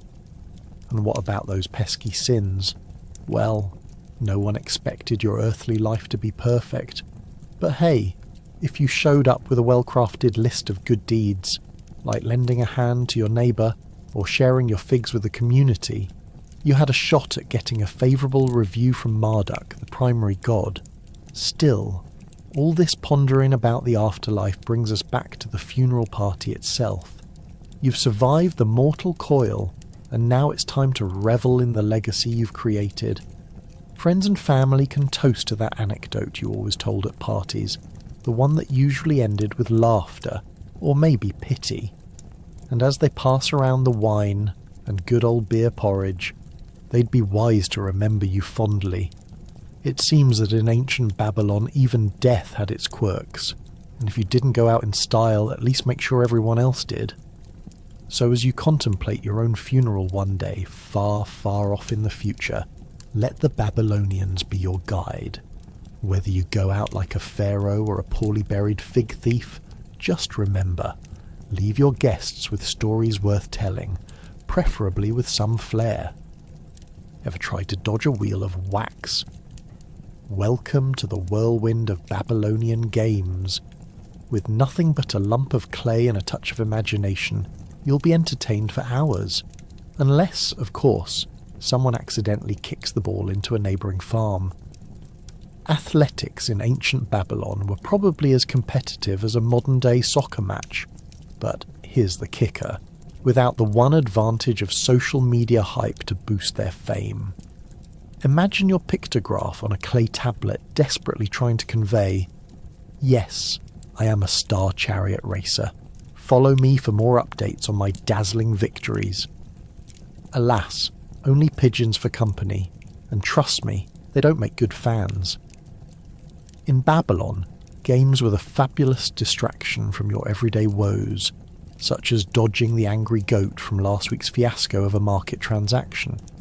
And what did the Babylonians choose to play? For starters, the much beloved sport of lump of clay dodgeball, which is exactly what it sounds like. Gather your friends, load up on clay lumps, and brace yourself for flying missiles. This rustic pastime had one crucial rule: duck or get a lump in your face. Whoever had the best aim. Well, they were pretty popular until they inadvertently turned into the neighbourhood's most wanted for over-aggression. But it wasn't all hush-hush and clay-based games. There were also team sports like tug-of-war. Imagine a dozen would-be Olympians face off, each one clenching a rope that probably saw more fights than friends. You could hear the grunts, see the mud flying, and hope, just hope, that you don't end up with someone else's foot in your posterior. The sheer thrill of victory, knocking over a rival or tugging too hard and flipping into the mud. Unintentional comedy at its finest, and no one gets hurt. Well, at least not seriously. Then there were the infamous chariot races, where brave souls took on the roads of Babylon, dodging potholes the size of small enemies. If you think modern traffic is stressful, just wait till you try speeding through ancient streets, and let's be real. Babylon's road safety was essentially a game of roulette with your life attached. Chariots were often adorned with the family crest, a delightful touch since family shame was a great motivator not to lose. Imagine the thrill of racing past the ziggurat, the crowd, a mixture of support and jeers, yelling your name like it's the Super Bowl, giving it a vibe that would make even contemporary sports events look tame. And let's talk about betting. In Babylon, stakes were high, and honey, I mean high. Wagering on games was as common as finding pigeons trying to crash a party. You'd place bets on the outcomes of races and games that even the gods might raise an eyebrow at. I bet my neighbour's prize goat against your prize water jug, you might hear. High stakes, low hangouts, just praying that no one kicks the ball into your pot of lentils again. Of course, amidst all the revelry and competition, games were woven into the fabric of worship and community. Religious festivals often featured games that honoured the gods, like tugging at the temples of old folk tales and legends. Talk about getting blessed, or, if you were unlucky, cursed. Just don't make the mistake of losing to someone who claimed to be a priest. That's how you end up stuck rebuilding the temple or rationing pomegranates like a commoner. Cue immediate shame spiral. In conclusion, sports and games in ancient Babylon were less about organised clubs and more of a chaotic mix of mud, clanging pottery, and spirited camaraderie, a raucous escape from everyday life. It turns out there was plenty of room for fun amidst the arduous routines of survival, each game punctuated by laughter, occasional cries of defeat, probably due to another clay lump to the kisser, and a collective spirit of thrilling adventure. So, the next time you're mired in the monotony of modern life, just remember, clay dodgeball has a legacy, untamed, joyous chaos that echoes through the ages, and yeah, probably the smirk of a goat somewhere in Babylon. Ready to cook? Simply pull a few things from your pantry and hope they don't kill you. Cooking in ancient Babylon involves risking your life for your next meal. What flavour combination can possibly work? Spoiler alert, none.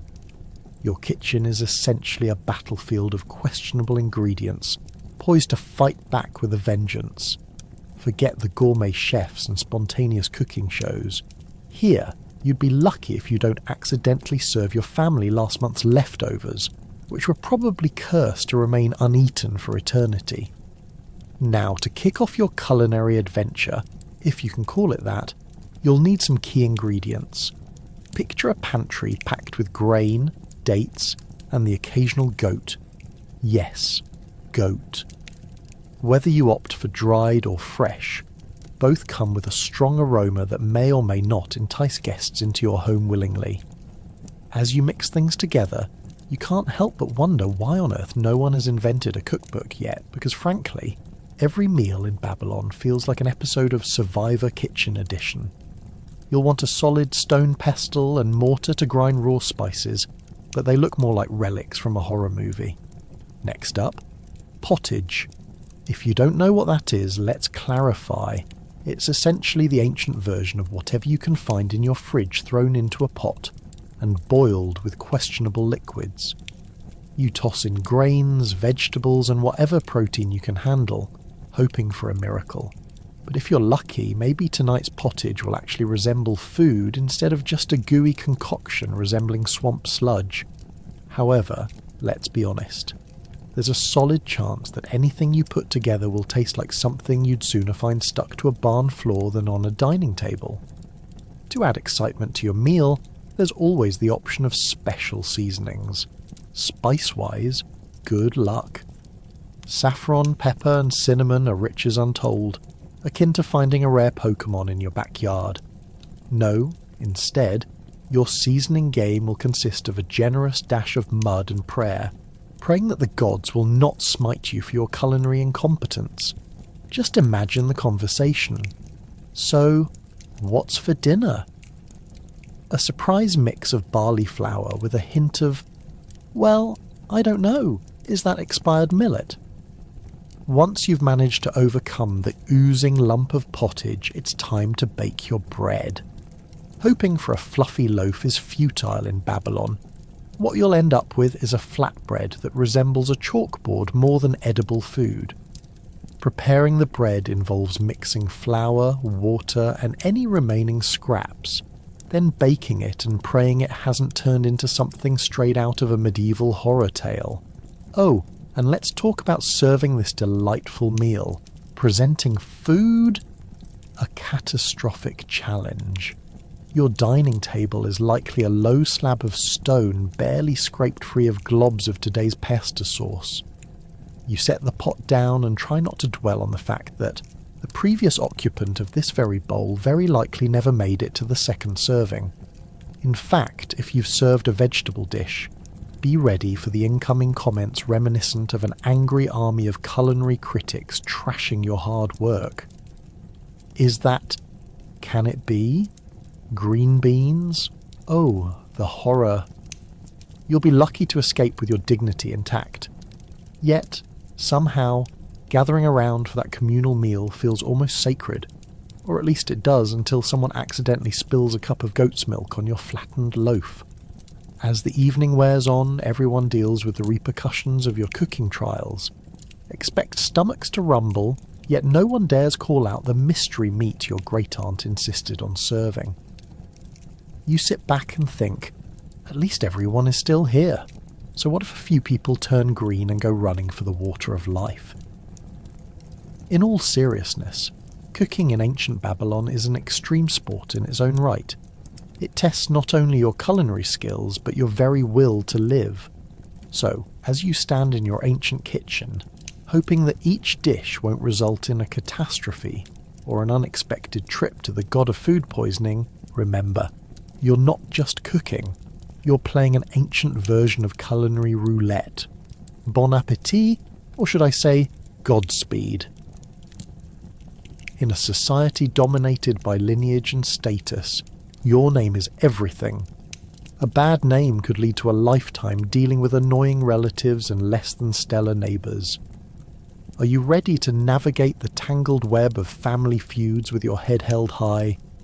In ancient Babylon, names weren't just markers of identity. They were loaded with expectations, aspirations, and often regrettable consequences.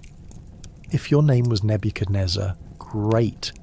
You're practically destined for greatness. But God forbid you were born Sennacherib, who may or may not have been infamous for his bad ideas. You're well aware of the torture of being named after your dad's failed architectural endeavours.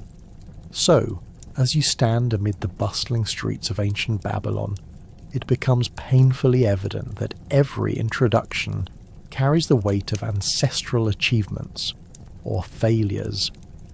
Living life as your cousin Roboach Tetme, which means he who eats too much, must have been a constant source of embarrassment at family gatherings.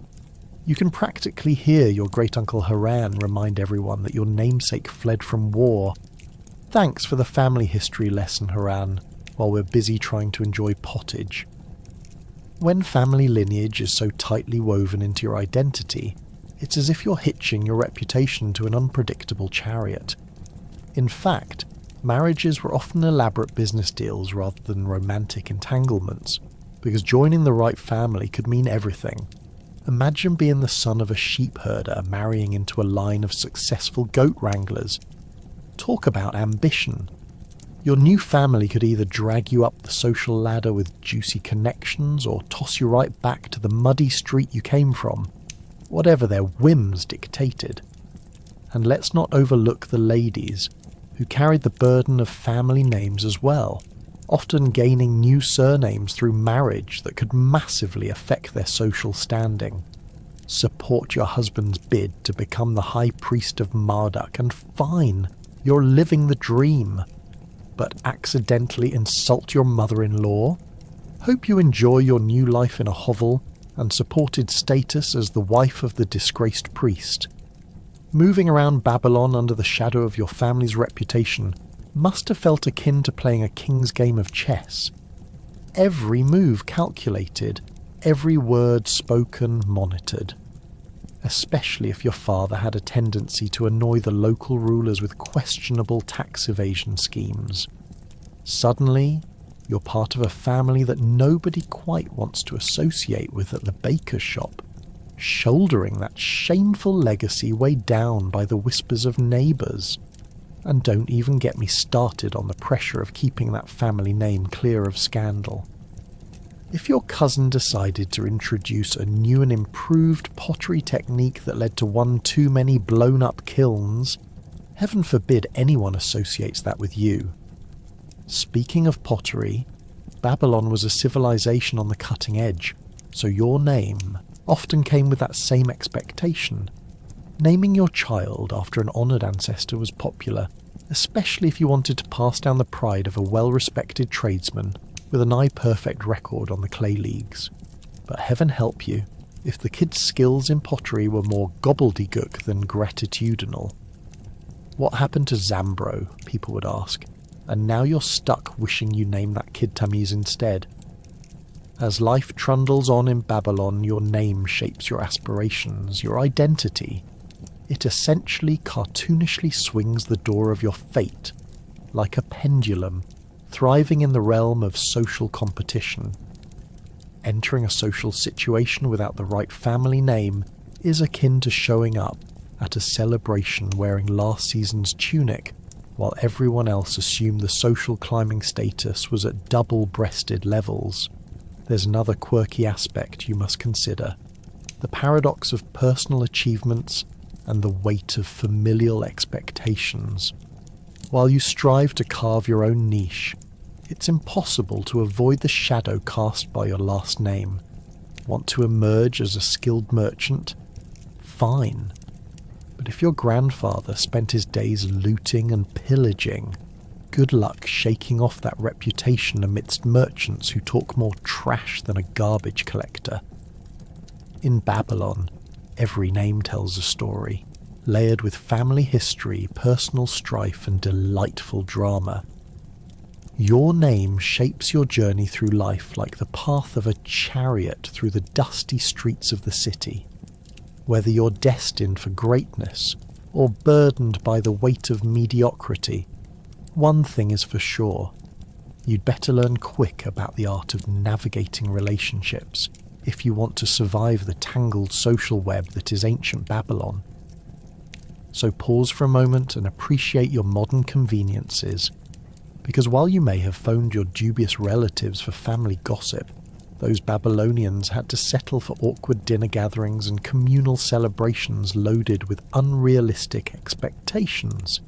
And with that, let us wander forth to the next spectacle in this land of unfathomable odds, where your name influences everything, including your chances of survival. Welcome to the life of a Babylonian farmer, where you're either ploughing fields or praying for rain. If the crops fail, so does your livelihood. How's that for motivation? Each day begins before the sun even rises, which is already a cruel joke because the moment daylight hits, you'll be sweating like a sinner in church. You slip on your sandals, if you can find them, and head out to join the dozen or so other hopeful souls ready to wrestle the land. Your tools are rudimentary: a hoe, a wooden plough pulled by a goat, and the iron will of a long-suffering heart. The fields stretch before you, a patchwork of dreams and desperation, each furrow a reminder that the fate of your family rests on your sun-baked shoulders. You pray to the agricultural gods, whispering while your fingers pluck at weeds like they owe you money. Your ears tune into the symphony of nature, cicadas chirping, the distant chatter of neighbours, and the occasional curse directed at a stubborn rock hiding in the soil. Every farmer knows you're only as good as your last season's harvest, and that pressure can be more terrifying than your neighbour's reputation for stealing sheep. In ancient Babylon, the agricultural calendar wasn't just for planning crop rotation, it was pretty much life's playbook. You start with barley, wheat, or maybe a dose of chickpeas, depending on whether the local merchant was feeling generous. Because remember, every lentil costs a handful of your dignity when bartered for. You scatter the seeds with care, as if they might sprout into golden sheaves overnight due to sheer willpower. Spoiler alert, they won't. The rains, or lack thereof, are the true custodians of fate. The Tigris and Euphrates rivers are supposed to supply irrigation, but supposed to is not quite the same as actually will. It's all well and good to have the finest canals carved into the landscape, but they do little good if you've got a drought. So, you pray, barter a goat or two, and make sacrifices, all while hoping that the gods are in a generous mood and not too busy dealing with the cosmic equivalent of a traffic jam. Let's not forget those pesky pests that decide your humble grains are ready for a gourmet feast. Locusts, insects, and even the occasional adventurous goat take it upon themselves to munch away your hard work. You've heard old wives' tales about scaring them off with loud noises or throwing rocks at them. It's all hilariously futile, like trying to shoo away that one annoying cousin who shows up at every family gathering with nothing but drama and requests for free food. And speaking of free food, there's nothing more devastating than watching your harvest begin to rot in the fields. You stare at your withering crops, cursing the weather gods, wondering if your mother-in-law might be more agreeable if you offered her a piece of fate. All this for a meal that's often a little better than a bowl of watery stew. Your dinner plate won't exactly adorn the pages of a gourmet cookbook, but you take solace in knowing it's probably statistically better than what the next village over is serving. When it comes time for the harvest, you're either the hero of the day or nursing a bone-deep misery to the grave. If you're lucky, by the end of the day you've got enough to supply your family for a few months, maybe even trade for some much-desired spices from the wandering merchant. If not, suddenly, everyone in your household is on their own diet of nothing. And it's only a matter of time before you start counting the weight of the livestock against the bread you could have had. Join the season-end feast, and the communal spirit comes alive, if not the scent of sweat and livestock. The sounds of celebrating villagers can drown out the reality of your struggles, if only for a night. The real question is, how long can celebrations hold up against the looming spectre of famine? As for you, basking in the cool night air and the flicker of a bonfire, tonight at least, everyone will forget the sting of the crop failure, as long as there's beer brewed from the barley. And trust me, you'll earn your share by tomorrow. So, is it all worth it? Awash in sweat, dirt and despair? Perhaps not, if you were to ask anyone possessed of modern appliance conveniences like a fridge or a very real grocery store. But for every Babylonian farmer, despite the dangers lurking around the corner, there remains a flicker of hope that next season things will magically improve. After all, what else could life offer but the bold chance to plough, plant and pray? Water is life, and in Babylon, it's also a constant battle. You should consider yourself lucky if you get a clean drink without some random goat deciding your bucket is the place to be. Ready to claim your spot in the water fight? You wake up to the glorious sounds of the Euphrates River gurgling nearby, and frankly, it sounds a lot more inviting than yesterday's beer porridge.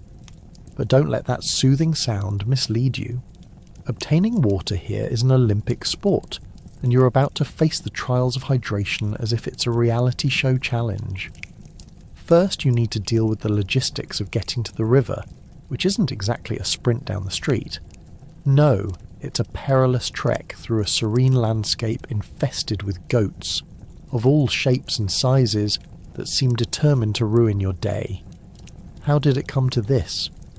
One minute you're dreaming of fresh water, and the next you're dodging a flock like it's an ancient game of Frogger. You weave through a muddy path, sidestepping camel dung while mentally preparing for a grappling match with your own bucket. The struggle is real, folks. Arriving at the riverbank, it's a race against the clock and nature itself. You toss down your bucket with all the grace of a performing seal, if seals were covered in mud and had slight anxiety about their water-fetching skills. The sun's already creeping up, and you know the locals will soon flood the area, reducing your odds of success. As you dip your bucket into the slightly less than crystal clear water, a thought crosses your mind. Are these ripples just water? Or is it a microscopic version of Survivor Babylonia? Pools of colour float in the liquid surface. Just lovely. Who doesn't want to drink the same water that a goat might have decided to frolic in earlier? With your bucket half submerged and already feeling regret about the questionable hygiene level, you pull up a dubious amount of water. It sloshes around, trying desperately to remind you that you're not going home alone today. Just as you contemplate the survival rate of your results, a local farmer throws his hands in the air, crying out in protest. Apparently, every drop you cupped is a violation of his traditional water rights. It's amazing how fights over water escalate faster than your neighbour's poetry slams. One moment you're peacefully gathering water, and the next you're entangled in a debate over who's the rightful sucker for farming this side of the river. Welcome to the great debates of Babylonian water rights, where bartering skills are as crucial as your ability to actually fill a bucket. You now find yourself in the awkward position of playing mediator. You practice your best diplomatic stance, nervously stating, "Maybe we can share the water?" The look you receive in response suggests that sharing is a concept akin to socializing with enemies, nonsensical at best, treasonous at worst.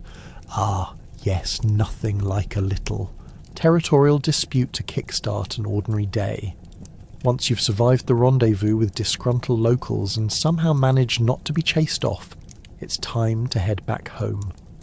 Feeling slightly victorious, you lug your bucket of possibly questionable water through the goat gauntlet once more, marking your return like the victorious hero of a grand saga. Sure, you didn't discover gold or fame, but hey, hydration is key to any Babylonian warrior's survival.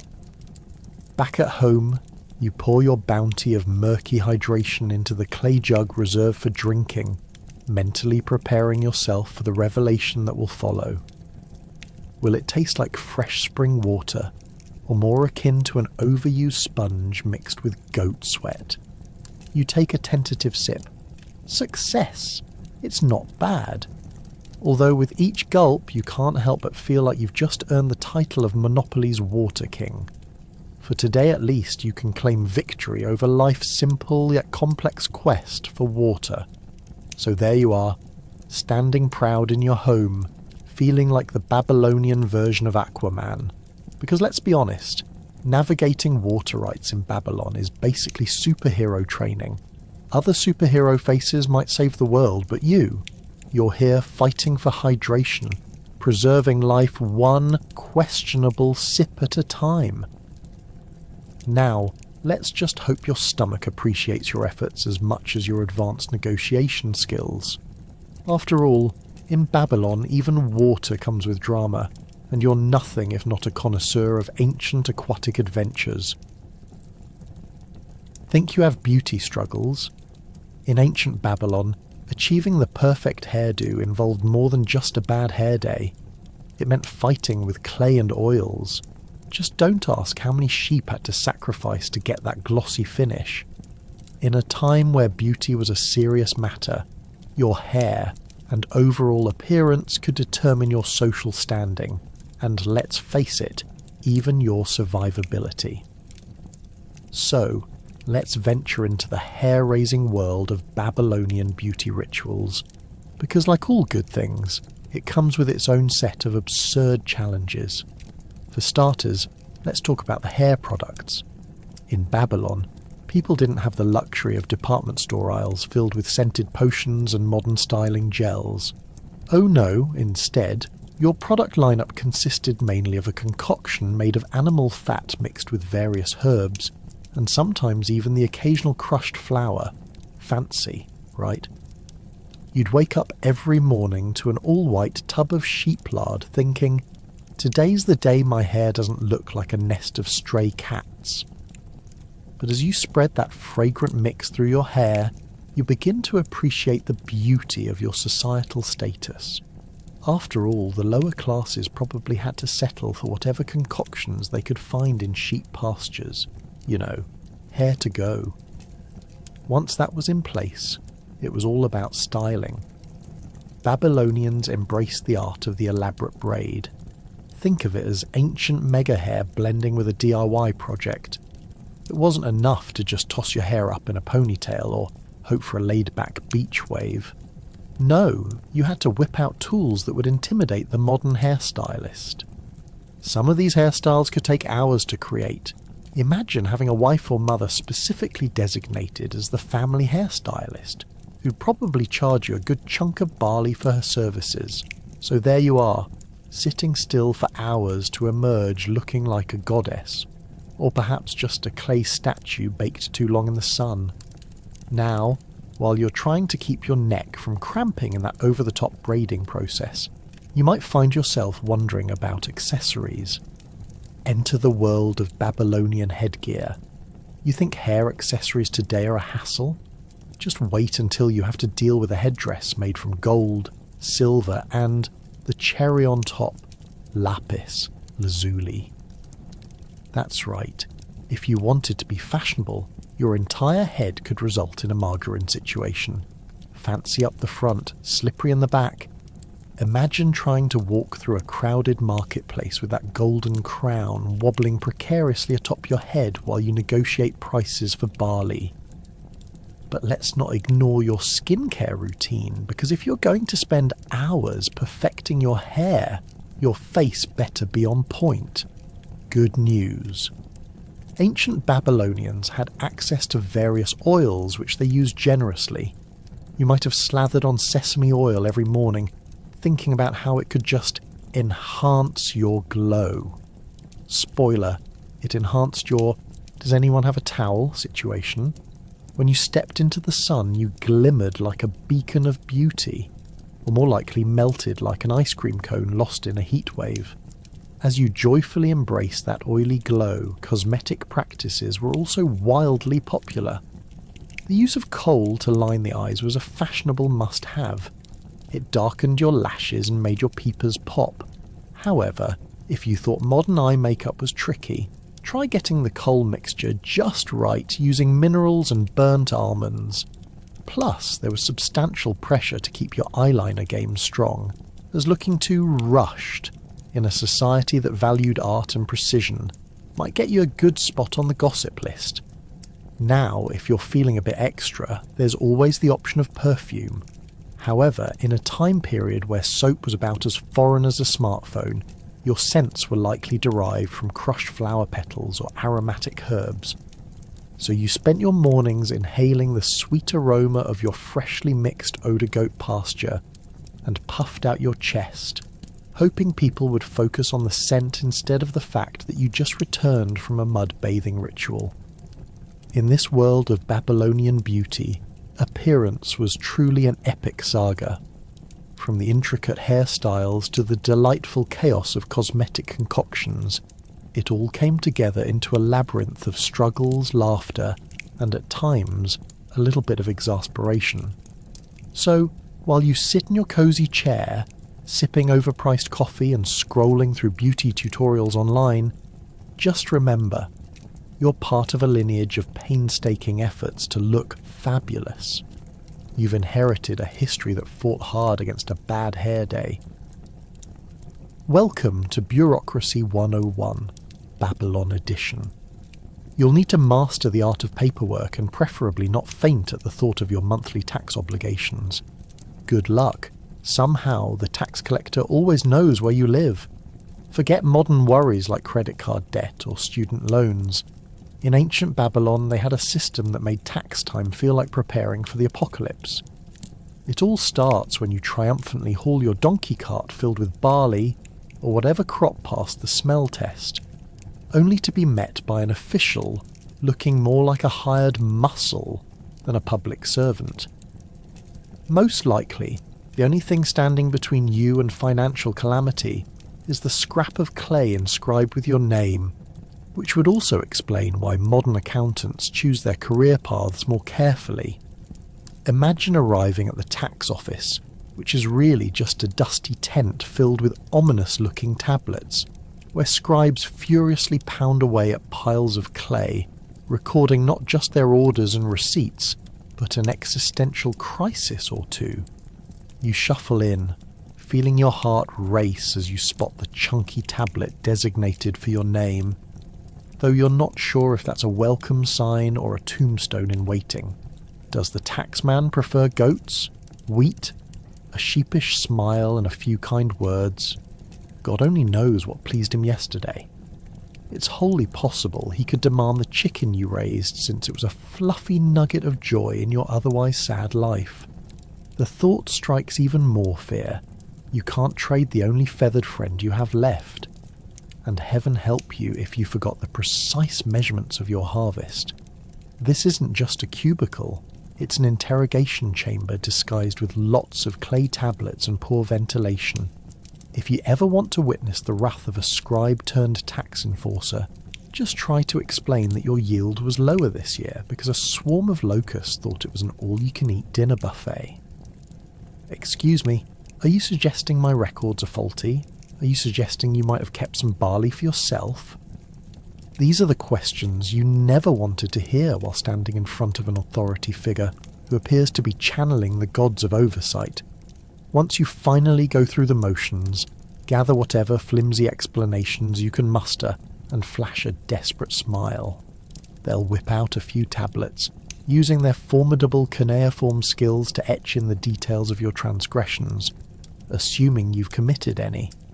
And if you're unlucky enough to have forgotten your clay token showing that your taxes are paid, prepare for the bureaucratic dance of death, where writing extraterrestrial tax appears more favourable than what could be written down next.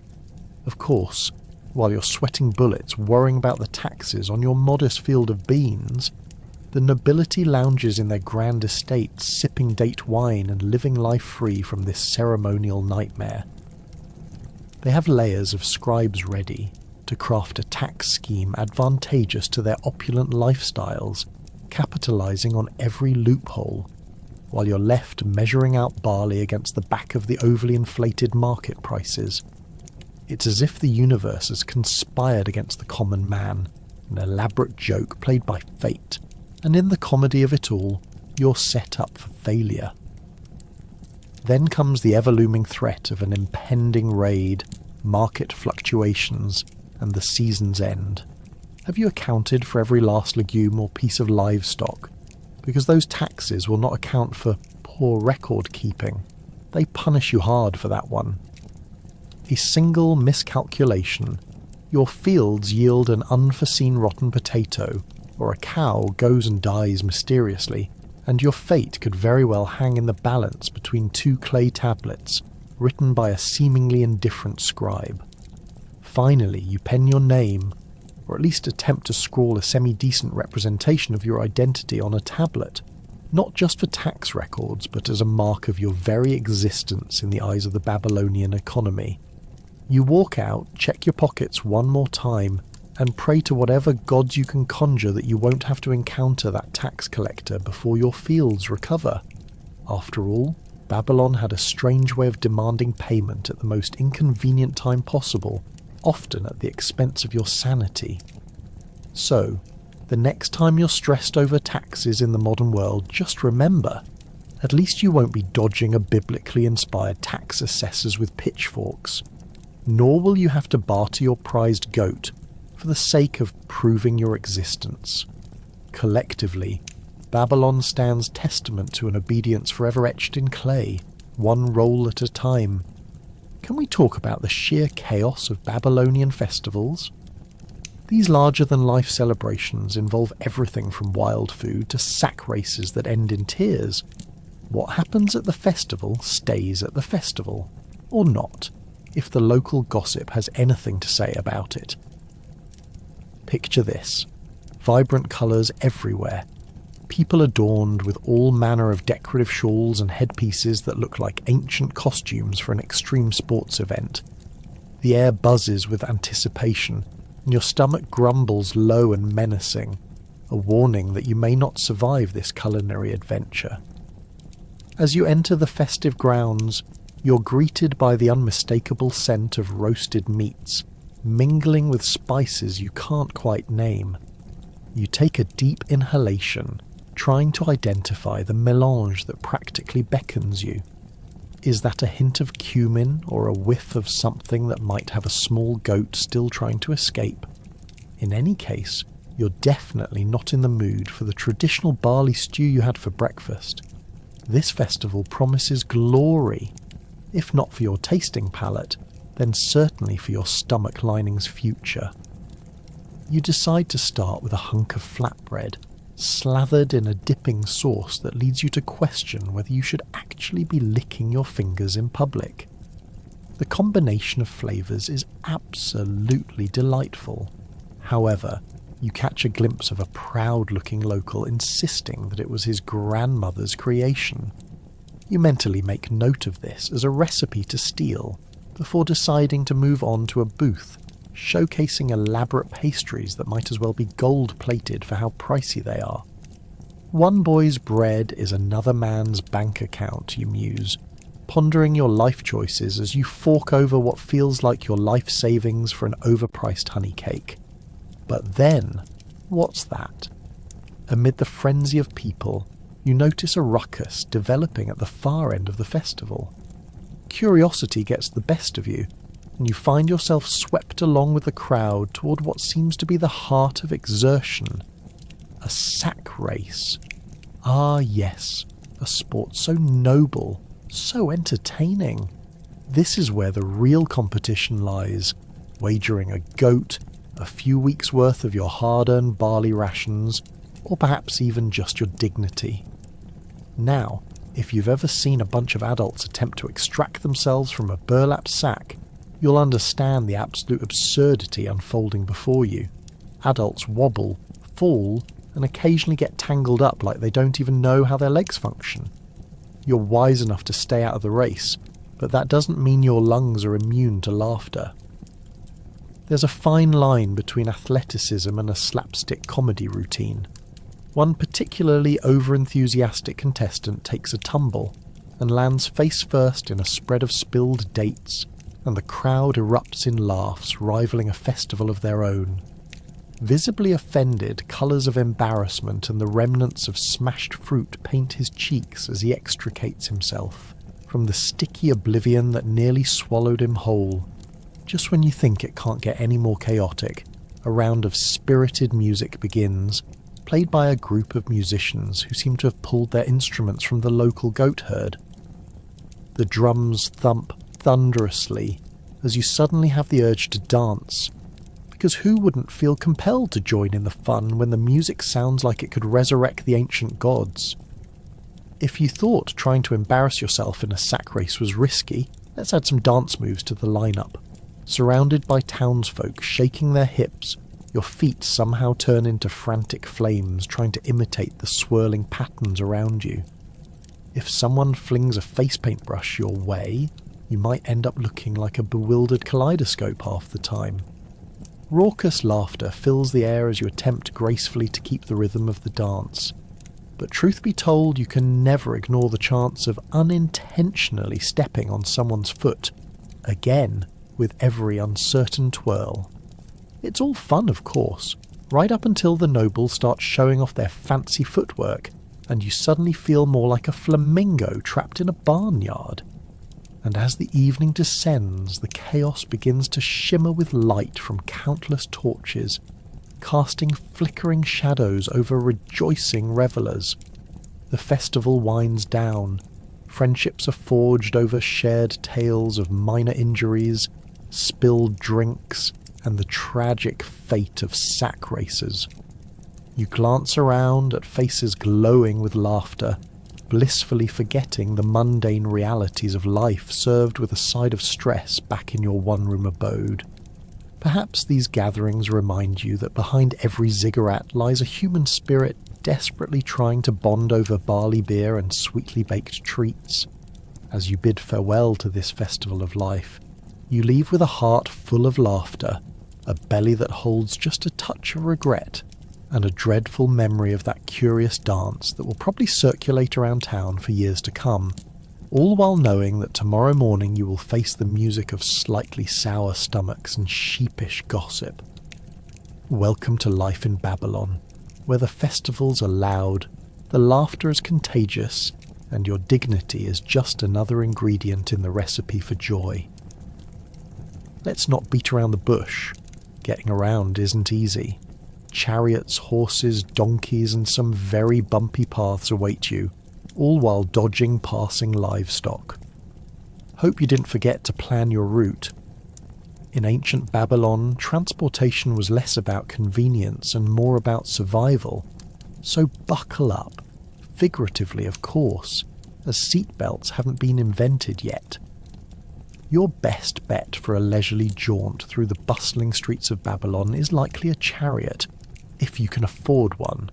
If not, it's time to embrace the power of your legs, or rather your sandals.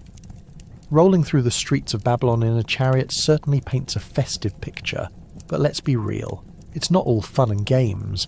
A trip in a chariot means you're navigating a landscape filled with potholes that could swallow small children, neglected livestock grazing on the roadside, and the occasional market stall spilling its produce onto your path. Every journey feels like an obstacle course designed by an ancient god with a sick sense of humour. As you grasp the reins, trying to exert some semblance of control, an errant goat decides your wheel looks like a delightful snack, leaving you to wonder how you'll explain that dent to the local smith. And speaking of goats, you'd better learn to plan your route carefully. If you wander too far into the fields, you're bound to stir up a dust cloud as thick as the clouds of Babylonian bureaucracy, which is no small feat. Farmers will undoubtedly hold you accountable for trampling their crops, and in a land where your neighbour's pig might be more valuable than your own firstborn, you really don't want to make enemies.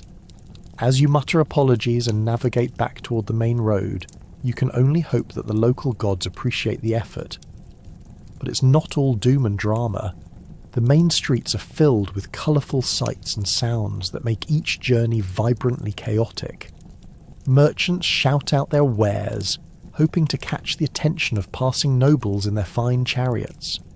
You marvel at the stalls, one hawking exotic spices that you wouldn't even know how to use, and another boasting fresh barley, greens, and more clay pots than you knew existed. Bear witness, dear traveller, this is your chance for unexpected culinary adventures, if only you had the funds to partake. Of course, if you're not in the mood to sit in a rickety chariot, horses are a viable secondary option.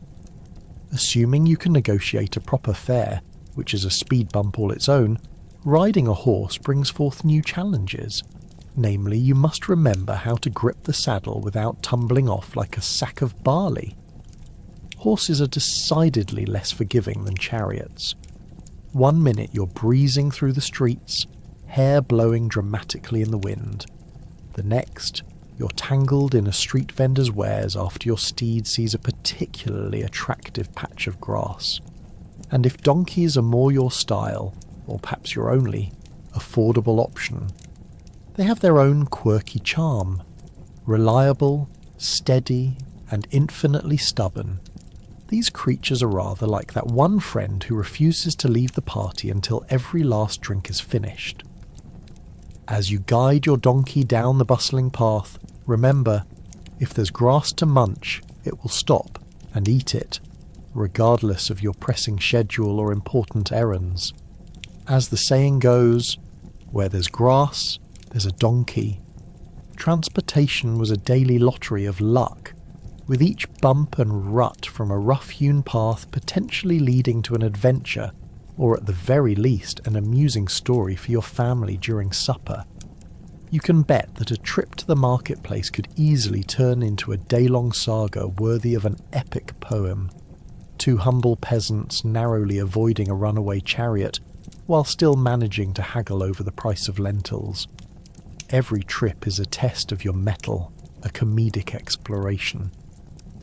By the time you return home, likely covered head to toe in dust and possibly bit by a goat, or worse, a seagull, you might find yourself sharing a laugh about your misadventures of the day with friends or family.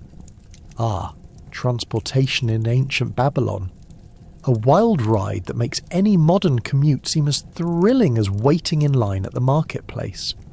Just remember, the next time you hop onto a chariot or hang on grimly to your trusty donkey, the road ahead may not be smooth, but it's certainly going to be entertaining. Now, how about we rethink that trip altogether? As the day winds down, let's fast forward a bit. You may be living it up now, but the ruins of Babylon remind you that civilizations fall. Will your legacy be the glorious ziggurat, or a bucket full of goats? That's for history to decide. Those massive ziggurats you see stretching toward the sky may be making quite the impression, but consider this. In 100 years, will anyone remember you had the best wheat harvest on the block? Highly unlikely. Instead, historians will be scratching their heads, wondering how a colossal temple dedicated to Marduk ended up as a glorified pile of ash and rubble. Let's take a moment to imagine the conversations happening among the dashing Babylonian elite as they sip their date wine and discuss their legacies. Oh yes, dear cousin, I plan to construct the tallest ziggurat known to mankind, one might declare, gesturing dramatically with a clay cup in hand. The other responds, that sounds lovely, but have you considered the potential structural integrity issues? It doesn't matter. Just sprinkle a little miracle dust and it shall remain forever. This is ancient Babylon after all. Who needs sustainable building practices when you've got dreams the size of your oversized palace? Now, do you have any grand ideas for your legacy? An impressive garden? Possibly more goats? Or are you thinking of something a bit more ambitious? Well, good luck to you if you think that will last beyond the next king's whim for a makeover of the entire city. One day you're building a ginormous temple, and the next you're repurposed into a convenient quarry for the next generation of builders. But let's be honest, not every glory stands the test of time. Consider the Tower of Babel, the ultimate case of mismanaged expectations. One day, those eager workers thought they were hot stuff, breaking records for height and ambition, until poof, God got annoyed, and suddenly no one could understand anything anyone was saying. Communication. 101. If you want your projects to last, maybe don't invoke the wrath of the heavens. Spoiler alert, they didn't get the memo and learned that teamwork is difficult when everyone's too busy yelling in their native tongue. Speaking of downfall, let's talk about the irrigation systems. Not the grand canals that once flowed with life, but the leaking pipes that spent more time in disrepair than actually doing their job. Given that you're in a climate of sweltering sun, losing water to busted channels is merely asking for a drought. You could have the most beautiful gardens thriving alongside your ziggurat, but when the water runs dry, those blooms will turn into sad little shriveled memories. And let's not forget the warlords and foreign powers drooling at your gates, ready to march in and claim your magnificent city for themselves. The Assyrians, for example, were like that group project member who insists on doing all the work, but then takes all the credit, sometimes at sword point. You may think you have a stab-proof legacy when suddenly, bam, you're on the wrong side of history. It's hard to bask in the glow of glory when you have foreign armies running through your gates acting as party crashers.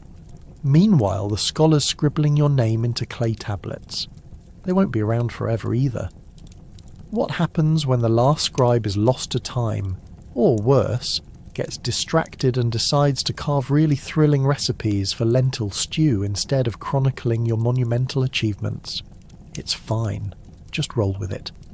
After all, what matters is that in your time you lived grandly. Ruins are part of the cycle, a reminder that even the mightiest oaks will one day return to the ground. So as you lay in a pile of weeds thinking about what will be written about you, after your days of sunning in the Babylonian breeze, embrace the absolute uncertainty of it all. Your mark on history may not involve ziggurats, but perhaps a particularly catchy proverb about goats and wheat won't be too shabby after all. At the end of the day, legends are born from stories, so make sure yours is worth telling, even if it eventually ends with an awkward, and then it fell apart. So here's to the ruins of Babylon. May they remind us that all the splendour we create today will one day become mere echoes in the dust of time. And if nothing else, may your legacy be filled with laughter, chaos, and a bucket of well-fed goats.